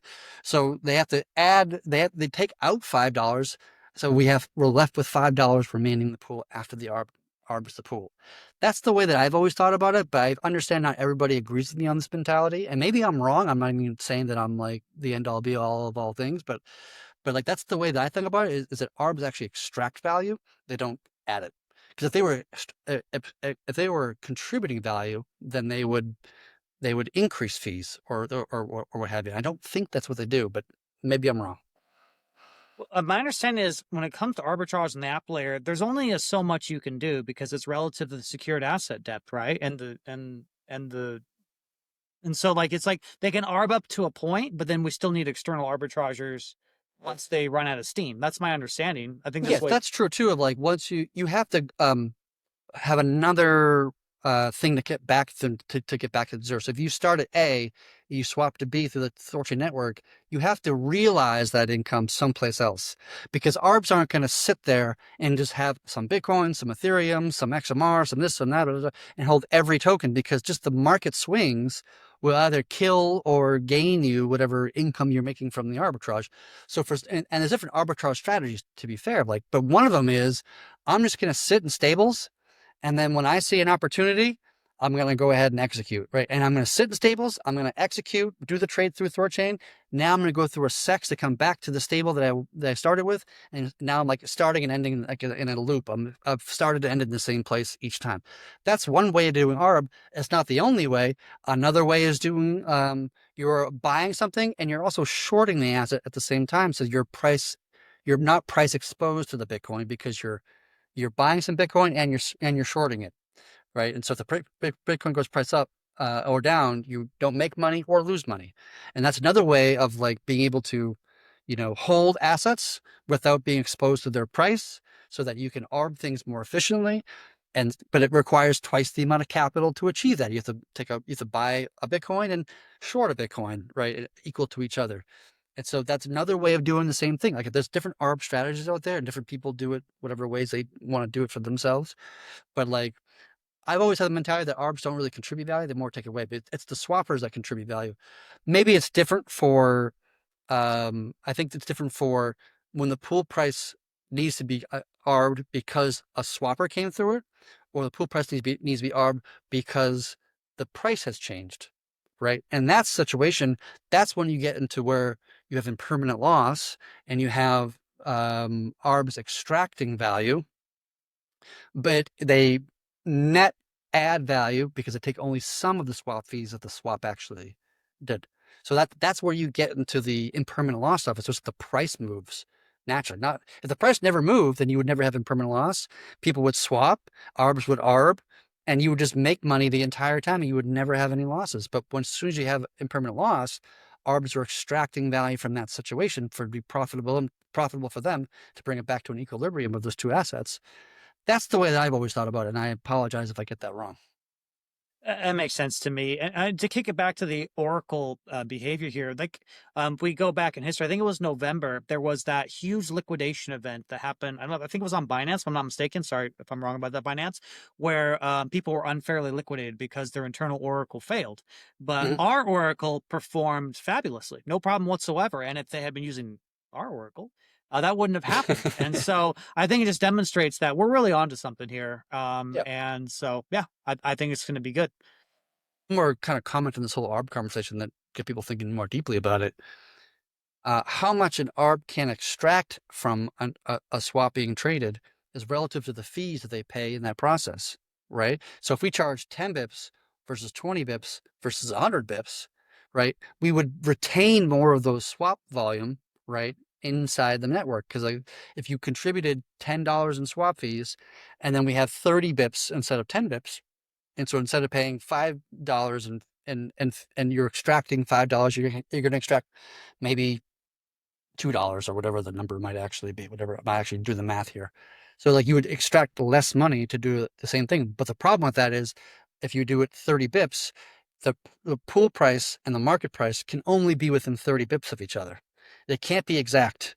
You can only get it to 30 bips in that scenario, but not really any closer because you have to pay fees to get it closer. And if it's less than 10 bips, you would pay more than you would pay more in fees that you would actually get out to get the price to be exact. Yeah, that makes sense. That makes sense. I think I'm yammering on maybe too long and people are being confused and boring them. No, not at all. No, not at all. No. You just got me thinking, Chad, because like exchanges, they'll like offer deals and incentives and whatever with market makers. They'll provide them loans, they'll give them, forgive me, something like super like millions, zero commissions on taker trades, I think. Yep. But this is to provide liquidity. It's not to arbitrage. They want to provide liquidity. Sometimes they shape the price of the market to hold it up or to push it down.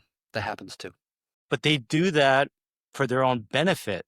And this is what help me guys, 1010. Who State Street? Who is the one who's accused of manipulating the Bitcoin price at 10 a.m. every day? Oh, Jane Street. Jane Street. So they weren't, I mean, they're arbitraging, like they found a loophole. They found a way to kind of push the prices, right? And that's what arbitraging is you're pushing prices one direction or another and you're making some money.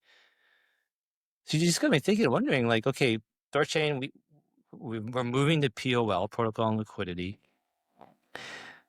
It's our liquidity. We're going to start adding to it. We're providing it. We don't need to pay ourselves essentially. And then it's like, okay, then what are the ARBs doing? They're just helping us set the price.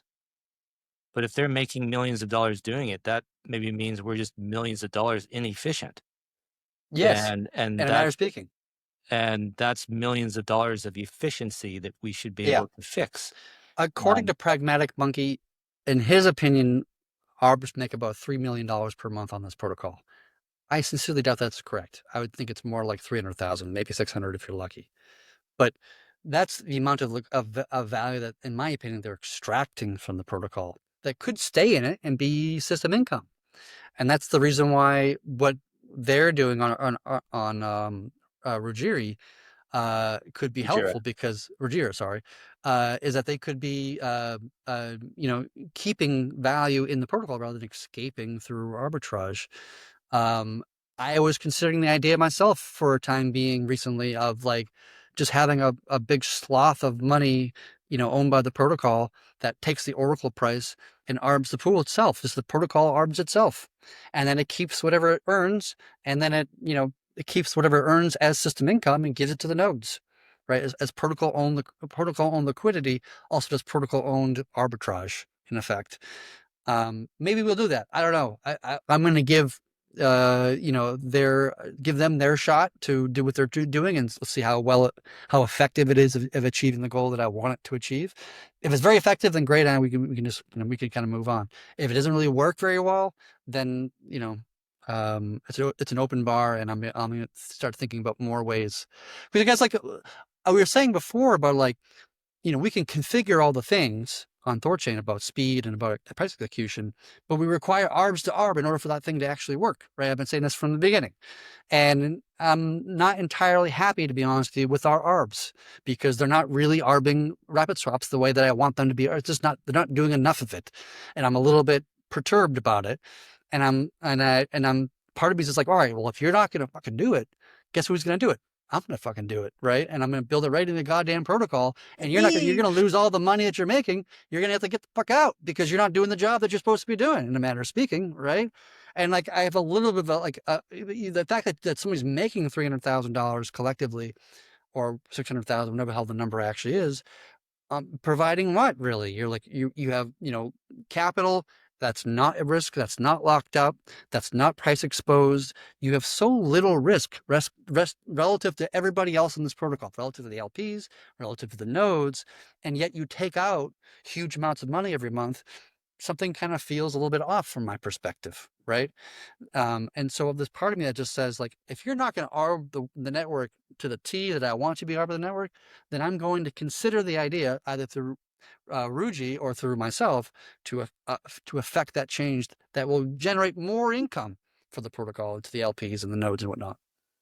I'm just trying to think how to steal madness, how to not have like tall poppy syndrome. To like, just because someone's making money doesn't mean they're extracting, right? Like it's So I'm trying to think like.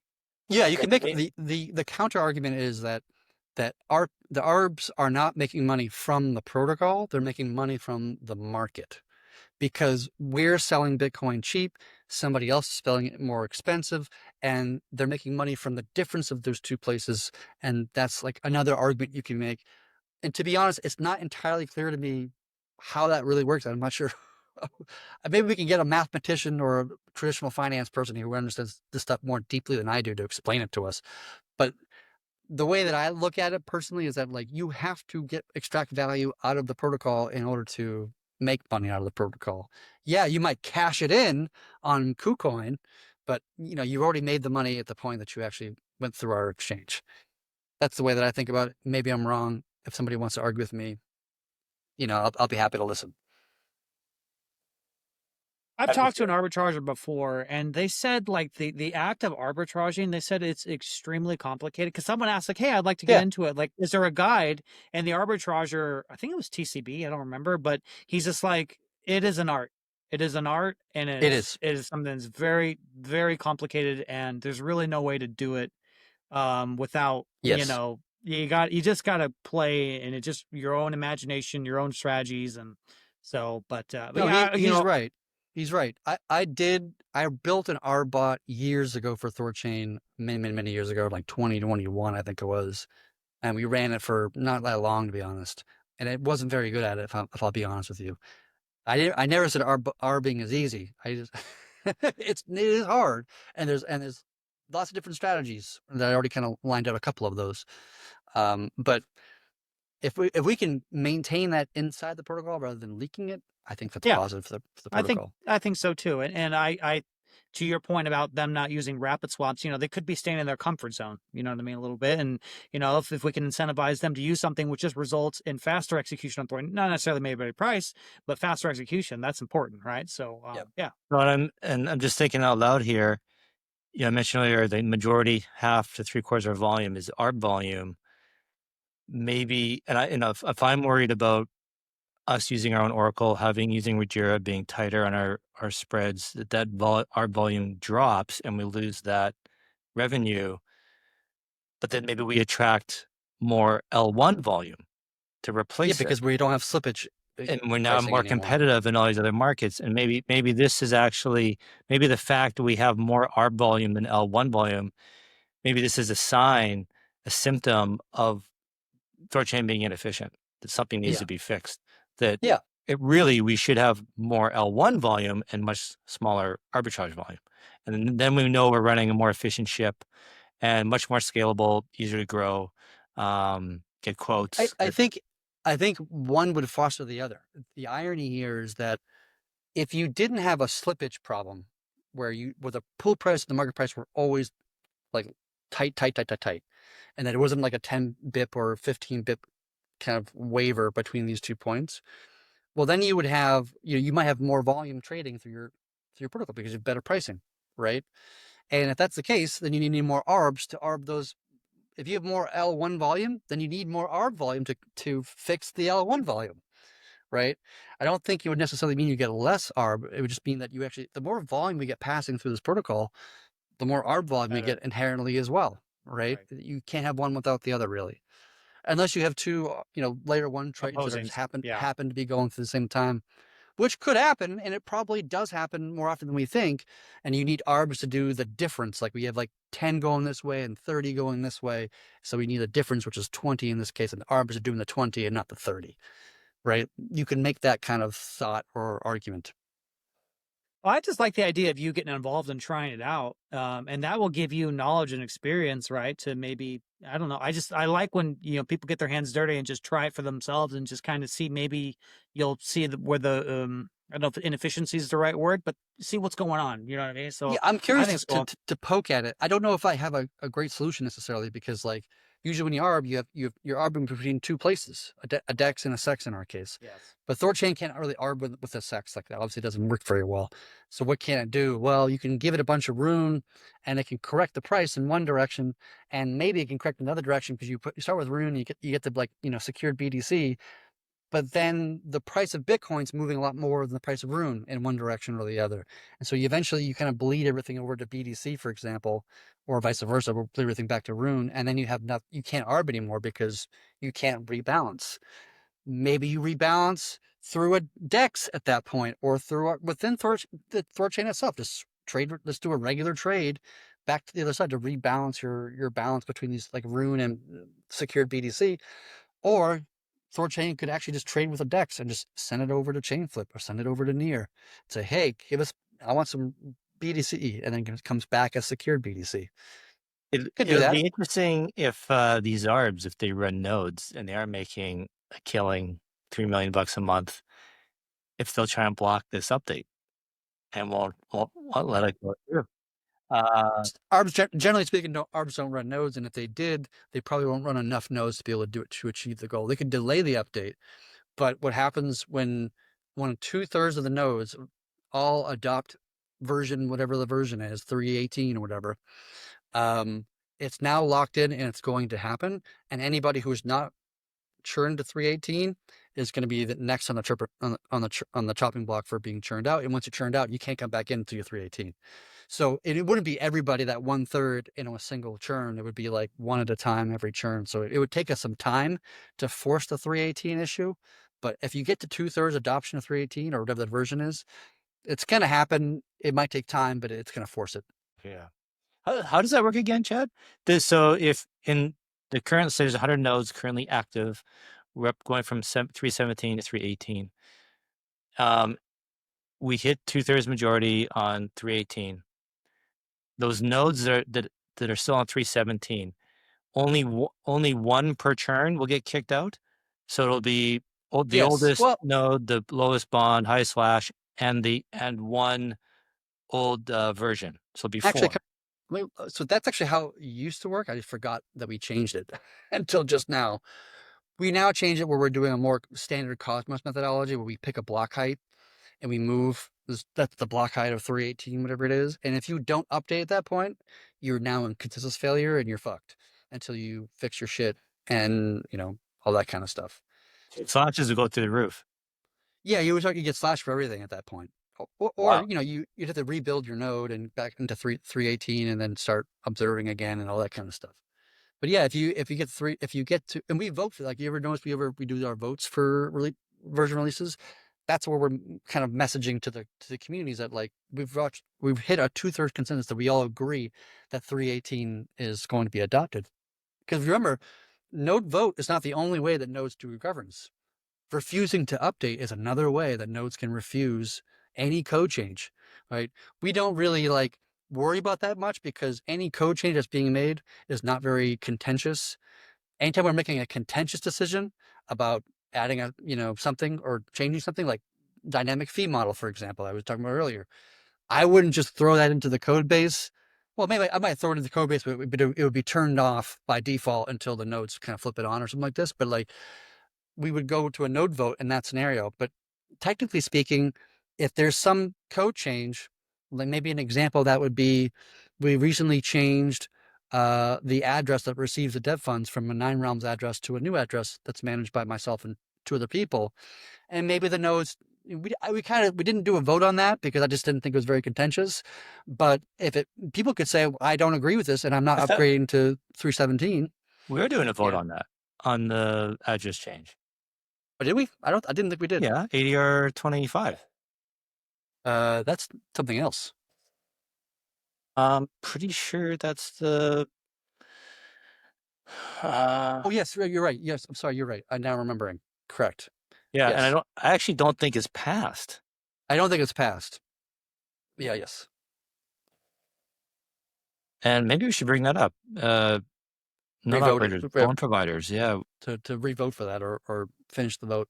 Yeah, because it's already part of 3.17. Like, honestly, I didn't think anybody would really care because we don't want to continue to pay 9realms for work they're not doing anymore. That's just bleeding system income to a group of people that aren't actually contributing to the protocol anymore. So it's kind of important we get this done now and not next month or something like this. Otherwise, we're just going to lose 50 grand or whatever the number is to a team that's not actively part of the protocol anymore. Yeah. We kind of rushed it in kind of last minute out of necessity more than anything else. But if people were really upset about it, right, or nodes were really uncomfortable about that change specifically, they could just not update to 3.17. Well, I'm just trying to. So the way I preface it to my BPs, to my nodes, is that basically I have no other choice. Like we have really isn't much of a. I mean, you could argue that you don't want me and Alux and Marcel to be managing these funds. You can make that argument. So we want somebody else to do it. We want Kenton to do it, or we want Denny to do it, right? And if the community really wants to do something like that, you should totally speak up, and we can have that conversation as a community and say, you know what, we're gonna give it to Kenton and Denny or whatever else, or whomever else they think would be better appropriate to manage those funds, right? But I think for the most part, myself, Alex, and Marcel are good picks. We'll do a good job managing those funds and spending them, to maintain the protocol. Because We've no all one been else a part of the project for like forever. All three of us, like no one else is stepping up to throw their hat. Yeah, no one's stepping up either. To be so fair. we basically effectively have two choices: either we move it to address for the treasury, or just turn it off completely. Or yes, and that could be done through a node vote right now too. You can set the dev fund to 0%. Yeah, nodes, like, guys, you got to get on this. Otherwise, we're literally losing 5% of the revenue going to the 9realms address. Like that's going into the garbage. Yeah. So you got to do something. Yeah. If you don't agree with Chad and Treasury, fine. Signal that, or approve for changing the address to the Treasury. Either we got to turn it off going to 9realms address, or we have to change the address to go to the Treasury. Get on this, guys. This should be something everyone's on top of. I'm surprised we're only at 36% on this vote. So yeah, I should go back on Discord and kind of poke it again, in the channel or whatever. I kind of threw it out kind of last minute because I was just kind of like scrambling to get this done and thrown into 3.17 before we miss our opportunity.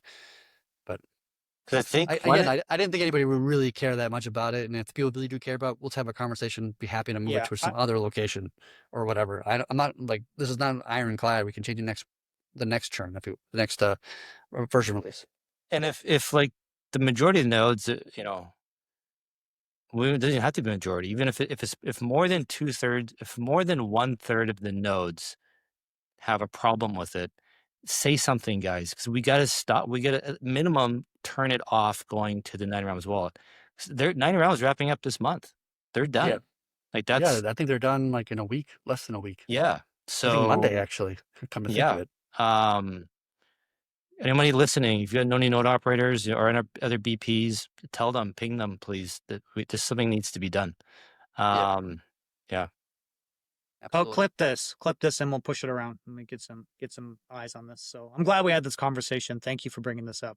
Yeah, I think they want to. They just they're not paying attention. I don't know if it's apathy, but I'm really glad we're having this conversation. It's good. That's what I wonder sometimes. It's not an exciting vote, right? It's just it's logistics votes, and those are never really kind of like. But it's very consequential. Run to my laptop and like make the vote right now, like it's, Absolutely. Wait, I had a question here. ADR 24. That's a reserve burn, right? I believe so. We were waiting for some 3, I think, isn't it? Or was that 23? Oh shit. 23. What was 24? 24 is the system income to the POL. That's right. I'm so sorry. Didn't that pass? I thought that passed. We didn't vote on it. It's in. We didn't vote on it. Yes, no, it's a Mimir. Right. It's a Mimir. Right. We don't have to vote on it. We don't have to vote on it. So we're still voting on it, but just not through an ADR process. We're going to launch the feature, and then nodes can just vote for whatever they want to do. And then whatever it gets them, instead of being like a 2/3, which is the typical thing for ADRs, in this circumstance, just because there's like, it's hard to get 2/3 on anything between 0 and 100. Like, you know what I mean? It's kind of a difficult thing to do. So instead of people just vote, I want 20%, I want 10%, I want 0%, I want 30%, whatever. And then whatever individual number gets the most number of votes, whether that be 5 or 50, would be the number. And then if you don't like 5 because of whatever reasons, right? And if the 5 votes for 5%, go ahead and change your vote from 30 to 20, right? Or whatever. And I think the natural thing to occur in my mind is that there's going to be a natural consolidation. Yeah. Maybe a bunch of people kind of voting in different ways to see what has sticking power. And then over time, something will kind of form, in a sense. And then people just kind of gravitate towards. Yeah. I hope we do at least 20. I'm going to peer pressure you guys. Come on. No Mickey Mouse. I'm peer pressuring too. 20, Jack these numbers 20, up. 20, let's get 20, out there. 20, Let's get some 20. real liquidity going. You can do 20. It's up to the individuals to pick, or 0 if you really want to do 0. Like you can vote that way if you want to vote that way, right? 20, baby. Yeah. That's going to be part of 318. Just so people know. Well, the room burn people should love this, because this dovetails nicely into locking up Rune. Like, I know it's not exact, but definitely step in that direction. Right. So yeah, it does in some ways locks up some room. Yeah. The counter argument would be that, like, well, as a node operator, I'm taking 20% of the money I wouldn't make, and I'm locking up my room effectively. Well, but it isn't the node's revenue, and I'm as a bond provider, because the incentive pendulum is screwed. It's screwed up now that we've removed the hard cap, and so the incentive pendulum is slammed towards nodes. So we're getting 100. Nodes are getting 100% of the yield. The pools are getting 0. So, like, we need to fix that anyway. So, like, the nodes shouldn't be getting this much. We have to be sending something to the pools. Yeah, that's a very valid, reasonable argument to make, and that's something that the nodes, the bond providers and the nodes operators have got to come together and, make a decision what direction they want to go. We got the man, the myth, the legend. Are you there, Boone? Yeah, can you guys hear me? I can hear you. Yes, sir. Yeah, I can hear you. What's going on, You're bro? as private as Monero right now. We can't see you. Yeah, I'm not presentable. He's at the gym again. He's lifting naked weights. He's wearing nothing but his THORChain hat right now, dancing around the house. You know what I mean? I actually have both a THORChain hat and a THORChain t-shirt, so nice. I will be. You should bring it to Vegas. I'm planning on it. I'm gonna bring my THORChain ones that Familiar Cow gave me years ago. I love those things. Nice. I still have them. I only wear them. I don't want to mess them up, so I only wear them to like THORChain events. I'm very specific about that. Nice. But I love them. Nice. Yes, I just wanted to circle back to chain specific, like opt-in chain clients. And I just haven't heard enough of the like economic security analysis side of that kind of thing. Like I Sure. saw on the code that you pushed, you set min validators to 4 per client per chain, and I just feel like that's way too low. Like especially if there's POL, like, you know, over time, these pools could grow large and there's only 4 validators controlling them. Like, Yeah. I don't know. I think So I think there should be a large discussion around the security design of opt-in chain clients before we push that live. sure, no, of course. Let me explain how it works now, and then you can tell me if I got it wrong or whatever. The way that it's designed now is that there's a mirror that sets how much, like, basically how much rune each individual validator contributes to the pool, right? Or not contributes to the pool, but secures for the pool. Right now, it's set to like 100K rune. We can make it lower or higher, but that's just the general design. So if you have got 4 nodes that make a chain possible to add liquidity, you can't add more than 400,000 rune in the current situation, which is $200,000, which is for their bond. That's a very small percentage of what they've had, put up at risk. And then, you get 5 nodes, you get 6 nodes, you get 7 nodes. It just increases by 100K rune each node that gets added until you get to 2/3 majority. When you get to 2/3 that are, that are running Monero or whatever the chain might be, then it's just like, there's no cap. It's just what it is today. Just, whatever. We got 2/3. That's good enough. Whatever. We're good at that point. But below that point, it's 100K rune per thing up per node. So the slash behavior is if they steal, they lose more money than than they otherwise they're covering. Because I forget, is it 1.5 or 2 times slash for stealing? I can't remember. I forget what it is to be. I think it's 1.5 or 2x. Oh, But what the thing is that, happened? like, If it's fixed but at like 100,000 rune per node, yeah, but each sorry, node maybe I has missed something. 1 million rune or 700 million rune or 700,000 rune, whatever. So it's way below what they're. It's considerably below. Now, it's theoretically possible that 4 nodes join in to do Monero. We got 400,000 rune in the pool or something like this, and then the rune price goes to 2 cents, right? And then all of a sudden, the pool depth is way, not way, but even in that scenario, it would be like close to the value of the node's bond in that scenario. Obviously, that's a very extreme scenario that I'm not like, particularly concerned about, but it's Technically to me, it's a possible. reasonable stance to have. What happens if, let's say you have Monero, and we say we have 75% of nodes running it, and if for whatever macro environment, let's say a bunch of nodes pull out and we go to like 50%, but the amount of funds are very high and it's above 100,000 threshold, does that mean we just freeze it, or does POL pull out until it We gets could, that lower? in the current implementation of the code, it just stays where it is. It doesn't try to like play too much with the liquidity in one direction or the other. We can add that logic or functionality in.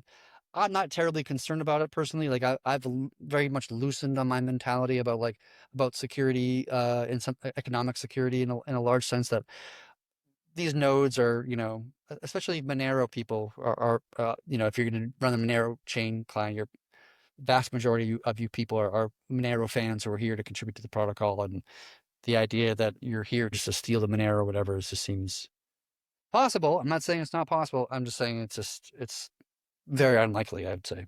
Yeah, I'm just gonna continue to be more hardline on this. Like, and so just kind of similarly, a couple weeks ago, you had talked about like DKLS, and you were saying that like one, let's call it a bad node could block churn or like block keysign, for example.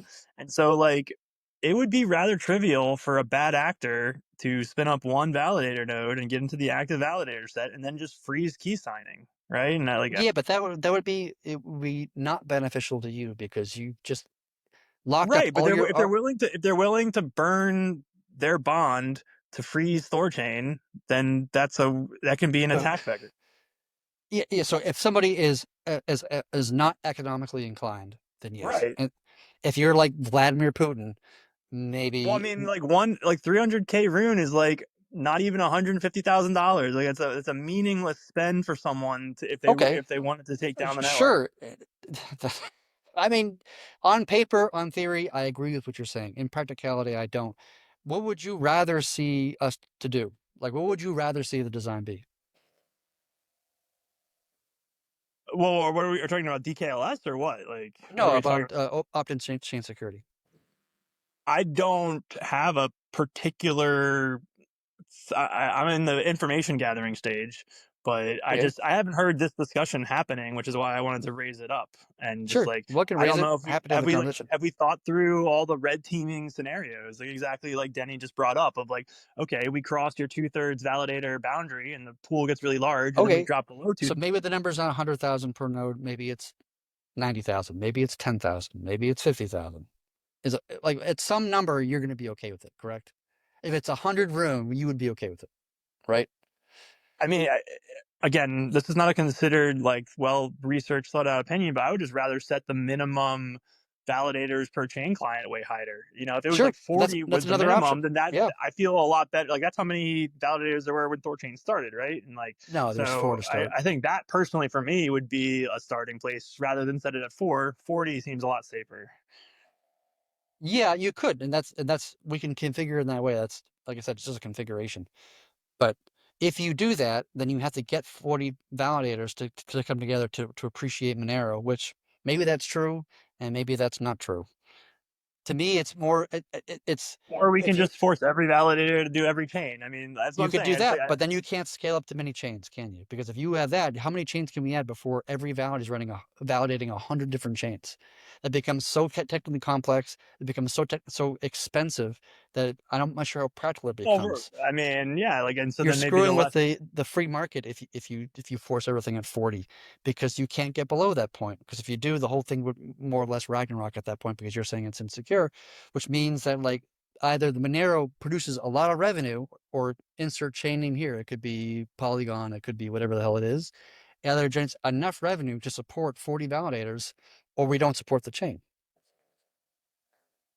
You boys are going to have such an interesting conversation in Vegas. I'm so excited for you guys to meet. I appreciate him asking the question, because it's a legitimate question to ask. It's a good question to ask. Happy to discuss it. Happy to, with Boone. I'm also trying. I'm not trying to say anything right now. I'm just trying to. Like I said, I have not heard this discussion really happen. I haven't seen it in Discord, and so I'm just raising the question, and I would like more consideration. Like I said, perfect valid question. This. Happy to discuss it. I'm also just trying to explain to you like the pros and cons of going in a different direction, right? Like if we don't do opt-in chain security, how many chains can we add really before? I don't know. What is your answer to that? Like, are we close to maxing out on chain adds? Well, it becomes increasingly complex, increasing downtime, increasing costs with every chain we add, because you have to get 100 validators to do it. And by the way, the cost of the whole point of like RPCs was it greatly reduces that. You mean paid RPCs? I'm not a node operator. I'm not technical on this side of things, but yeah. Well, let me fill in the gaps for you then. You can pay somebody else to be an RPC for you, right? I could hire Liquify, for example, to run the daemons for my particular node that I run right now, hypothetically, right? But by doing so, what if they run for, multiple chain providers, and now they can have an ability to cyber attack the entire network, which is why we, generally speaking, ask people to run nodes for themselves rather than, other ones. We made an exception for Solana because it's really complicated and expensive.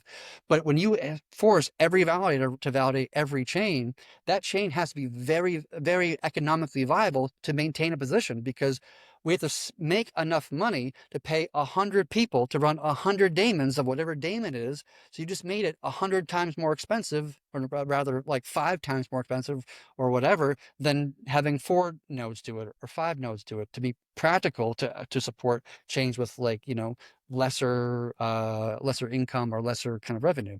This just gives us a lot more flexibility to support more chains and more routes, which by the way makes us more attractive to wallets and integrators and whatever else out there, to support more chains and more routes. And this makes that more practical to achieve that goal. Now, if you want red team this and say that, 100K is too much, and what if this happens and what if that happens, perfectly valid. Totally understand where you're coming from. We can decrease the number from 100 to 50. We can go from 4 to 40 or 4 to 10. These are just configurations at this point, right? Okay. Boone, can I ask you something? You said, if it's only 4 nodes in one vault, a node could come up with 300 grand, get into the network, and take. Did you say take the whole network down? No, Or you doing just that Those are, pool? that's a separate thing, and like I guess this He was could talking about, probably I think he was talking about DKLS in that scenario. Yeah, just consensus. and Without I identifiable don't boards. know. Again, I am no cryptography expert, but just something Chad said a few weeks ago on one of these talks was that if one validator didn't participate in keygen, then it would block a churn, and we could It probably work wouldn't. around that. It technically wouldn't block a churn. It would block that particular keygen attempt or that particular key sign. Like the problem with DKLS is that we don't have identifiable aborts, which is the idea that when somebody fucks up the system and just kind of like yanks out of the process and just doesn't finish it, the whole keygen or the whole key sign fails and we have to retry it again. And if we don't know who did it, then we can't slash who that person is. Hopefully, we would not go live with DKLS until we build in an identifiable abort, because like I mean, this hopefully can be avoided. But like as is now, one rogue validator could block keygen, right? Key sign, no, because you need 2/3 to do it. Keygen, you could do it as long as that validator is staying in the active validator set. Right. And so, you just have one rogue validator for, whatever reason. Yeah, but I don't entertain this idea that much just because it's so like it's because like in order to do so, you have to just be willing to buy, effectively 1,000,000 rune or whatever the hell the number is, and then just burn it all to zero. I mean, that's and if that's the nothing case, to a nation state. Like, I mean, Yeah, well, forget a nation state. Change Yeah. flipper near. Like Yeah. we're already talking about losing money on trades to steal volume from them. They might be willing to lose money on Rune on a node going to zero to drive our volume to but zero. to be clear, like we don't have DKLS right now, and what I've always said from the beginning is the one thing that's missing is identifiable aborts, and nobody else has identifiable aborts because nobody gives a shit about it. Because most people who are using DKLS, or everybody's using DKLS, has trust between the people who are signing, like they're not going to do something like that. For us, we don't have that, historically speaking. And could we move forward without it? We could. There comes with risks, benefits to it. We could say that we don't like the risks, it's not worth the benefits, or vice versa. But we can have the cryptography team over at THORChain to re-implement DKLS with identifiable boards. But by the way, if we do that, it's not just like inserting a plugin or something like this. You're probably going to have to increase the number of rounds of communication, which I think right now is 3. I want to say to do a keygen. I forget what it is. I want to say it's like 4 or 5. But you'd have to like add more additional rounds in that process in order for them to do identifiable aborts, because it's just not part of it out of the box for DKLS 23. So, and that might just make it slower, which also might mean that like maybe we can't do single volt Asgards anymore because the signing process is too slow. We've done testing internally of 100 nodes doing a DKLS key sign, and it took about 6 seconds. Granted, that was all in a single 10-core CPU. It wasn't like, different cores across different geographies. That would be way too expensive and time consuming to do that test. So we believe it could do that now, but if you add additional rounds in the process of doing a key sign or a keygen, that might make it more expensive and therefore less practical. And then we have to do 2 Asgard instead of 1. And maybe that's okay. Maybe that's like where we say like we'd rather have the identified boards versus a single Asgard. But I'm just saying it's not for free. That there are costs to everything in this game, and whenever you give up one thing, you take something else, and vice versa. I have a question. So let's forget all malicious stuff. Let's forget nation state. Let's forget. What if just a node operator dies, right? They're dead, and their infrastructure is still running, and an error happens there. Like, how do we fix the network from that position if there's just actually no way to get it back? You know what I mean? They're gone. Yeah, it's a good question. We've seen that happen. I don't know if they've actually literally died, but they, by all intents and purposes, they died. And they eventually got churned out because of the identifiable aborts identified them and Right. blamed them, and they eventually got selected to be churned out, and they got churned out and then never churned back in effectively because you can't churn back in having an old version of the software, so forth and so on. I don't know what we would do in that scenario, to be honest with you. It's a good point. It's a good question to ask. I think if there's a way I mean, okay, for make everyone happy is to do identifiable aborts, but to your point, Chad, there are consequences to that.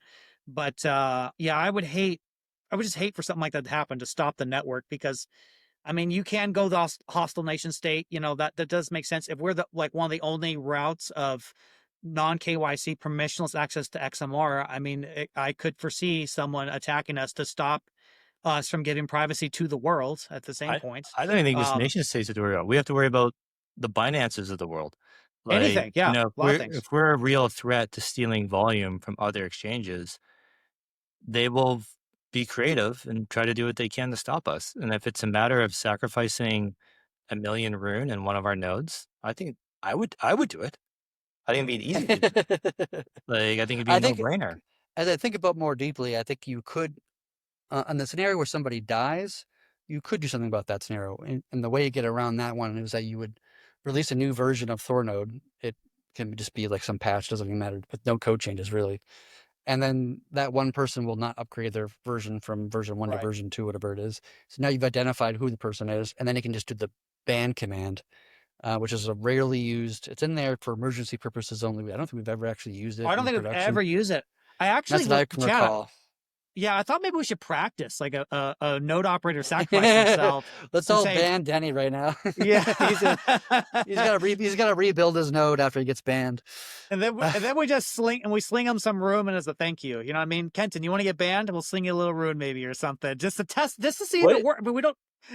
When you get banned, like, does it just force you to churn out, or does it actually destroy your node? It doesn't destroy the node. It just kicks you out of consensus immediately, which is a very drastic action to take. Like, usually you have a graceful exit where you churn out of the network, right? And you're no longer validating the chain and all this stuff. But in a ban scenario, if I recall correctly, you can't even validate Thornode anymore. So if there's and the reason why that was because if there was some sort of exploit where I could just like block, some exploit in Cosmos, SDK itself, and I could block blocks from minting within a reasonable amount of time, or I don't know, some scenario, whatever, it would give us an ability to kick them out of the consensus mechanism immediately, so that they couldn't be a part of that process of producing blocks any further. But then again, in order to do that, you need to be able to produce a block. In order to do that, to kick them out, you have to produce a block to kick them out of the block. But that was just there as a last ditch effort, because if we can't produce blocks at all because of one node is doing something malicious, then there's nothing we can do, right? We're kind of screwed at that point, other than forking the entire protocol and pushing onto an entire new protocol and moving all the funds, which would be a massive pain in the ass and very technically complex to achieve that actual goal, and export all the data, and it would just be a huge it would fuck me up so hard. But it would be so annoying. Yeah, that's all right. We'll get Hugo to do it. It's fine. Yeah. No, we have mechanisms for that case in extreme scenarios, the best that we can produce, given the limitations of how blockchains in general work. But yeah, I mean, it's a good reason why we want to have identifiable boards, which is why, I have the THORChain team kind of poking at this and looking at how we can add identifiable boards, and or we could do it now and not do it on identifiable boards and add identifiable boards when it's available. That's another option. Maybe we don't want to do that. Maybe we don't want to do that. But I would say don't, just because the value that DKS gives us is not that significant. Yeah. Okay. Yeah, that makes sense. All right. That's. I think that checks everyone's box there. So interesting conversation for sure. Boone, I know you're naked with your THORChain hat, but do you have anything else that you'd like to ask while you're here, or anything else, man? You're gonna have a live stream today, right? That's pretty cool. Yep. Looking forward to that. I Awesome. have not watched Monero talk before, so I don't know what I'm getting myself into, but I'm sure it'll be good. Yeah, it's I not have. much different than this, to be honest. I've Yeah. been on it once or twice in the past. That's not too different from what we're doing right now for the most part. Usually it's Douglas or Doug. I'm not sure It's, which yeah, one you it's, produce. Douglas? I think he's pretty Yeah. friendly. Yeah. yeah, he's a good guy. Yep. Yeah. So very cool, man. That's going to be at 8 p.m. Eastern, you guys. So definitely check out and support our boon going on Monero talk. I think it's called. What's the Sorry, talk. I link forget. to the Let me find is it on his Twitter? Oh yeah. Pin it Yeah, to the live it's stream. around. I reposted it recently. Let's see here. The THORChain account, I think, even bumped it, so There you go. it's floating around. Can you pin it to the live stream here, so people have a link? Douglas hang out. Tuman, right? Watch Boone do the Lord's Yes. work. Yes. Lord Boone. Lord Boone. Did you beat me to it? Anyway, so yeah, just before we go to I don't see it. specific chain There it is. clients, whatever, I would just like more thought on red teaming economic attacks. Sure. There it is. Yeah, I mean, for me, like, I'm okay with the design as is personally. Of course, that's just my opinion. People are welcome to disagree with me, or vote against in that way, or vote for another outcome or whatever. But for me, this is all what we've been talking about is largely just configuration options rather than design or architecture. Boone, can you mute yourself, please? Just while Chad's talking, we get. Yeah, a little background. Yeah, noise. sorry, I stepped outside.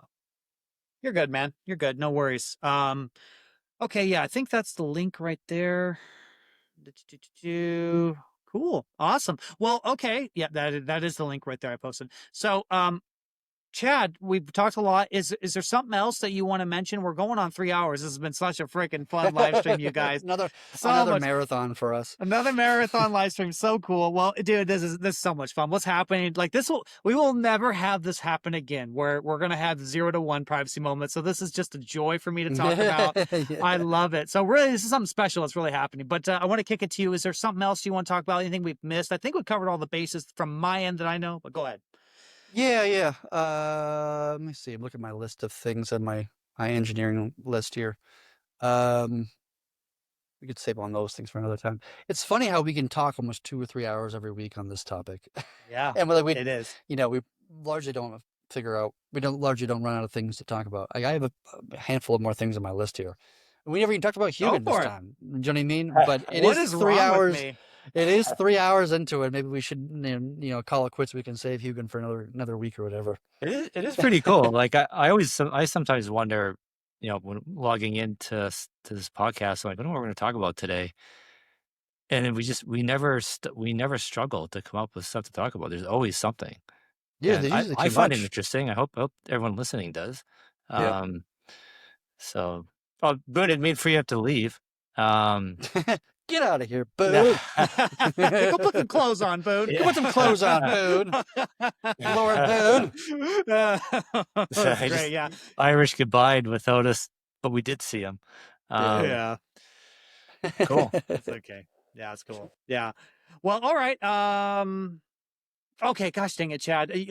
Are you building the Hugo thing? Let's talk about Hugo just a little bit. Like, is there something new you're doing? Just a little. Is there? Yeah, is the tokens okay? Well, Opus 4.7 just came out today, by the way. So that's a new model. It's the latest model. It seems like it's from the benchmarks. It seems like it's. I haven't actually used it yet. I haven't gotten around to it. I've been running around meetings all day. But yeah, Hugin's now using all 3 models. He's using Gemini, OpenAI, and Anthropic's models to collectively work together to achieve its outcomes, which is kind of fascinating. And I haven't been paying close attention, but I'm hoping that would actually decrease the amount of hallucinations, because you have 3 different brains that are coalescing into one that should hopefully catch each other when there's mistakes being made, at least to some degree. I'm not 100% sure, but it should, in theory, I guess. And then the other part, which I started a little bit, but then I haven't worked on since in the last week or 2, just because I've been working on Monero and other kind of important things. But it's just working on a Go binary that can just collect data and metrics around the mainnet protocol, and then do statistical analysis on that data, and then surface any of that data that is unusual or weird into Discord, which would alert not just Hugin, but also alert the general community as well as another kind of alerts channel. And then Hugin would just read the Discord channel and then, oh, there's a new weird thing. I'm going to go ahead and like pull all the data, fill up my contacts with all the information I can get, and then do an analysis and triage that. And then if I find that it's something significant or whatever, I can either open up a PR, log a GitLab issue, or even, you know, send a PagerDuty notification to myself or other people as well, just to like, hey, this is a weird shit going on here, and I'm not sure what to make of it. You should probably take a look. I need a human's eyes to kind of like sanity check me in this moment. That is something I do want to get done. I'll probably in what would it be on? This is Q2 we're in now. Probably by the end of Q2. And then Hugin's and it's is at that point fully realized in terms of like when I first came up with the idea of Hugin back in May of last year, which is, you know, a long time ago when I first started talking about Hugin publicly. I think I called it Project Hugin at the time, if I'm not mistaken, in that original tweet. Then it would have achieved all of the goals that I had initially thought of, you know, searching code for issues or security flaws, doing code reviews, opening PRs, taking care of GitLab issues, watching the mainnet network. And like, in my interaction with the Hugins is no different than my interaction with Ursa or another developer on this protocol. You know, it's not in Discord yet. That's another thing to add is to Discord. Put Hugin inside Discord so I can talk directly. But like, part of the idea in my mind is just make it no different than a human, that I can interact with it with the same methodologies and the same processes and procedures that I work with any other developer in the world right now. And that way it just fits right into the flow, into the actual workflow of you know, engineering on this particular project of GitLab and Discord and like all those things. And it just naturally sits everywhere all at once, doing all the things that a developer would do. And according to this new Opus 4.7, it's better than 4.6. They say you can throw it more complicated projects than you could for 4.6, which means that Hugin's more capable now that it has 4.7 than it was yesterday. And we can throw more complicated, according to the blog post. At least I haven't tested it, but according to the blog post, we can throw more difficult, more complex projects at it, and it will just one-shot that shit and get it done real quick. That's freaking cool. I'm in Kenton. I need my Hugin hit. You know what I mean? So we came close to ending the podcast, but I need my toke. You understand? I need my little hit. Real quick, Chad. I know we're coming 3 hours. But Yep. You did make a post on X. I'm sorry, I'm trying to remember. You said something about like AI actually getting worse or something. The model actually getting worse or inferior. Yes. Do you know what I'm talking? What was that Yes, about? I do know what you're talking about. So you have all these benchmarks, right? And there's different things you can benchmark: how it uses a terminal, how it writes some code, how it writes advanced code, how it does like security vulnerability research, all these things.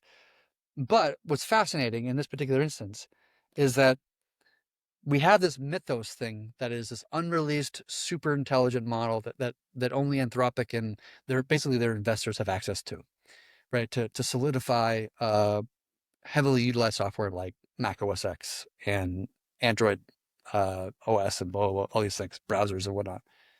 And they're not releasing it because they're concerned about people using it as a tool to attack. It's like handing a nuclear weapon out to the world for free, more or less, and you can just attack any system in the world and break into any computer in the world. Which is like I'm pretty sure that's a Will Smith movie from the 1990s, like that idea of like, I got some software that can break me into any software in the world. Like, that's kind of like an absurd notion that was like in a movie once and now it's kind of real, right?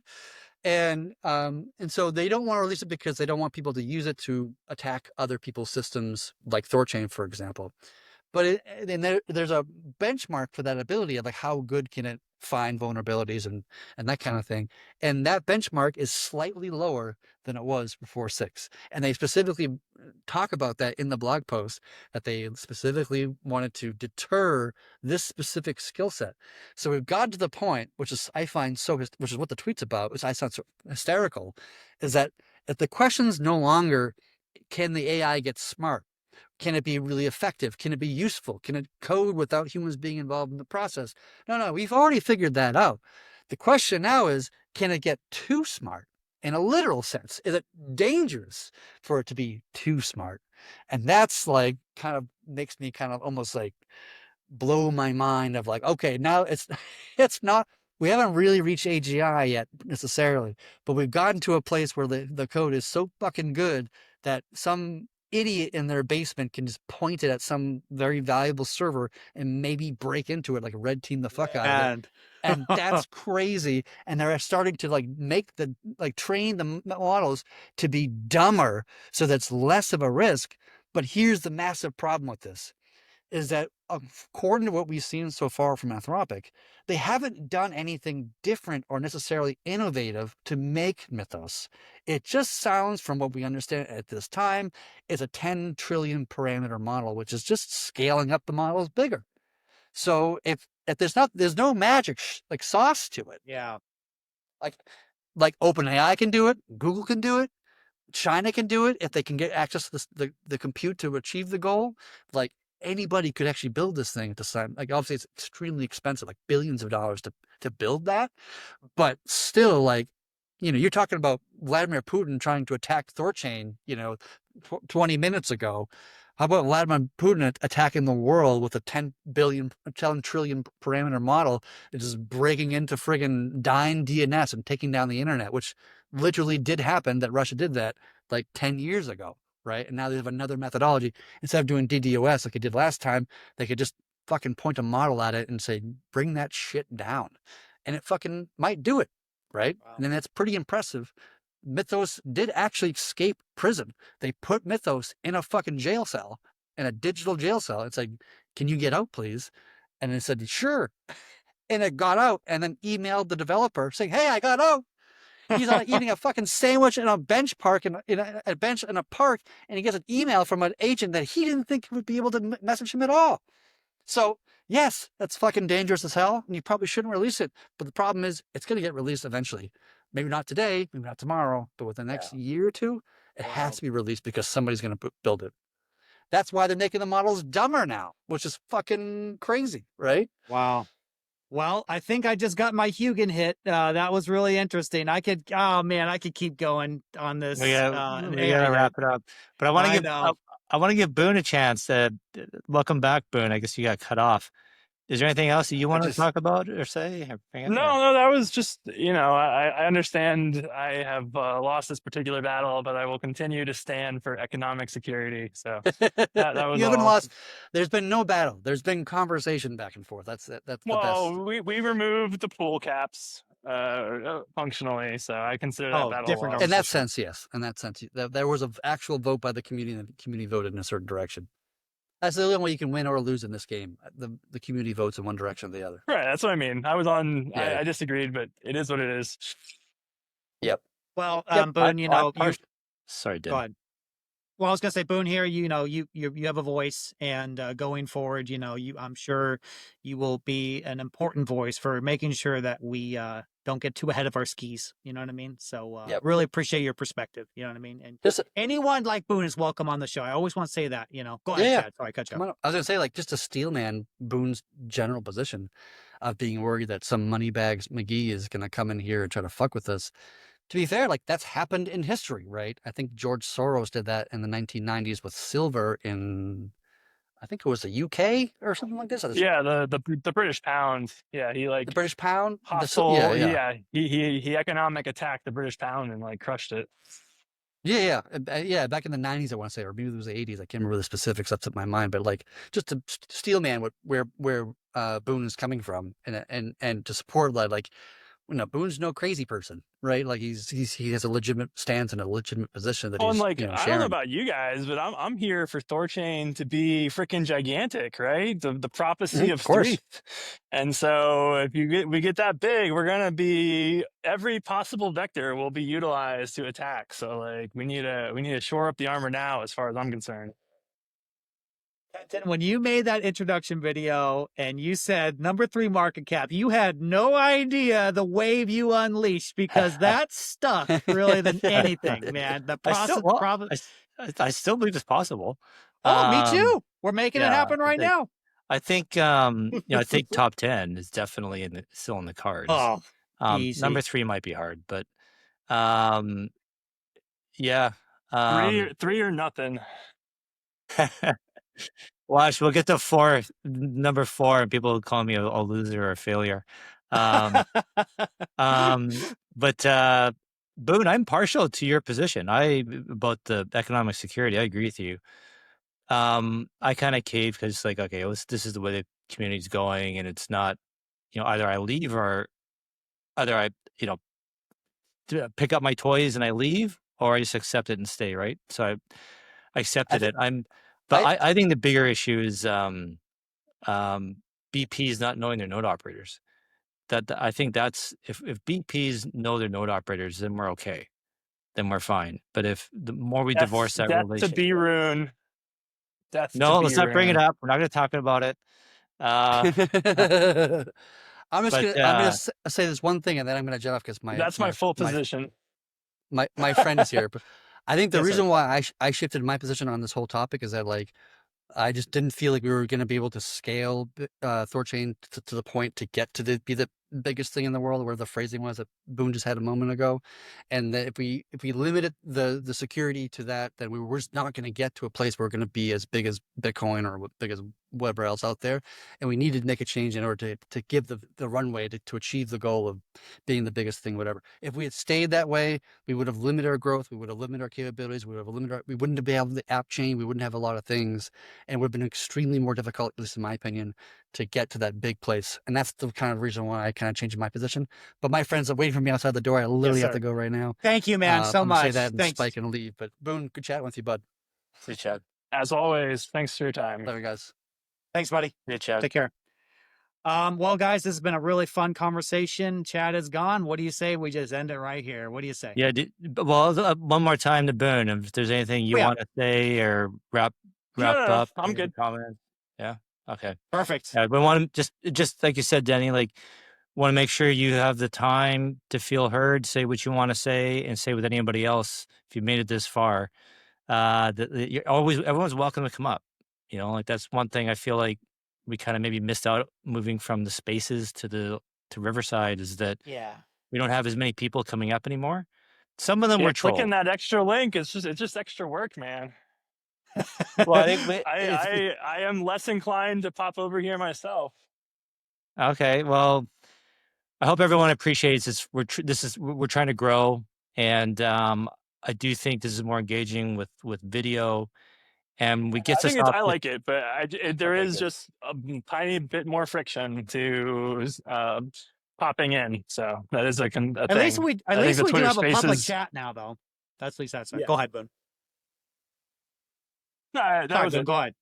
Okay. Well, on the spaces, we can never figure out public comments in chat. So at least we do have some means to, if people don't want to get on video or audio, they can comment, and now we can see it in chat. So that is something. But yeah, we just want to keep encouraging people, come on up. I don't want to gatekeep this at all. Like I am nothing without the community. Like I am an amalgamation of everyone's ideas, and I've learned a lot. I'm not like the super genius that's like, stewarded THORChain. I've done what I can with the skills I have, but I am a more resourceful and more intelligent person, I'd say, because of your guys' input, right? And I appreciate everyone who watches the show and keeps their input. Like we're all in this together, so we're all working as a team. So, anything else, Boone? Kenton? That's it. Nothing else. All right, brothers. Let's wrap it up there, you guys. On Saturday, we have a really fun. I know Kenton has got a little chubby on this, I'm telling you. We're going to have Sal the Agorist with us here, cypherpunk, disintermediator, crypto anarchist, Rothbardian. It's going to be such a fun one. I've been watching his spaces, or his live streams, I should say, his podcast, and really cool guy. I cannot wait to talk to him. The following weekend, Saturday, guys, we're going to be talking to Ibeck from Unstoppable Wallet, so I'm looking forward to that. And I'll leave it there. Guys, thank you so very much. I hope everyone has a great rest of your weekend. We will see you Saturday, and make sure to check out Boone tonight, 8 p.m. Eastern Standard Time for the Monero podcast. We love our Boone. He's out there working for us. So have a good one, everyone. Take care. Bye-bye.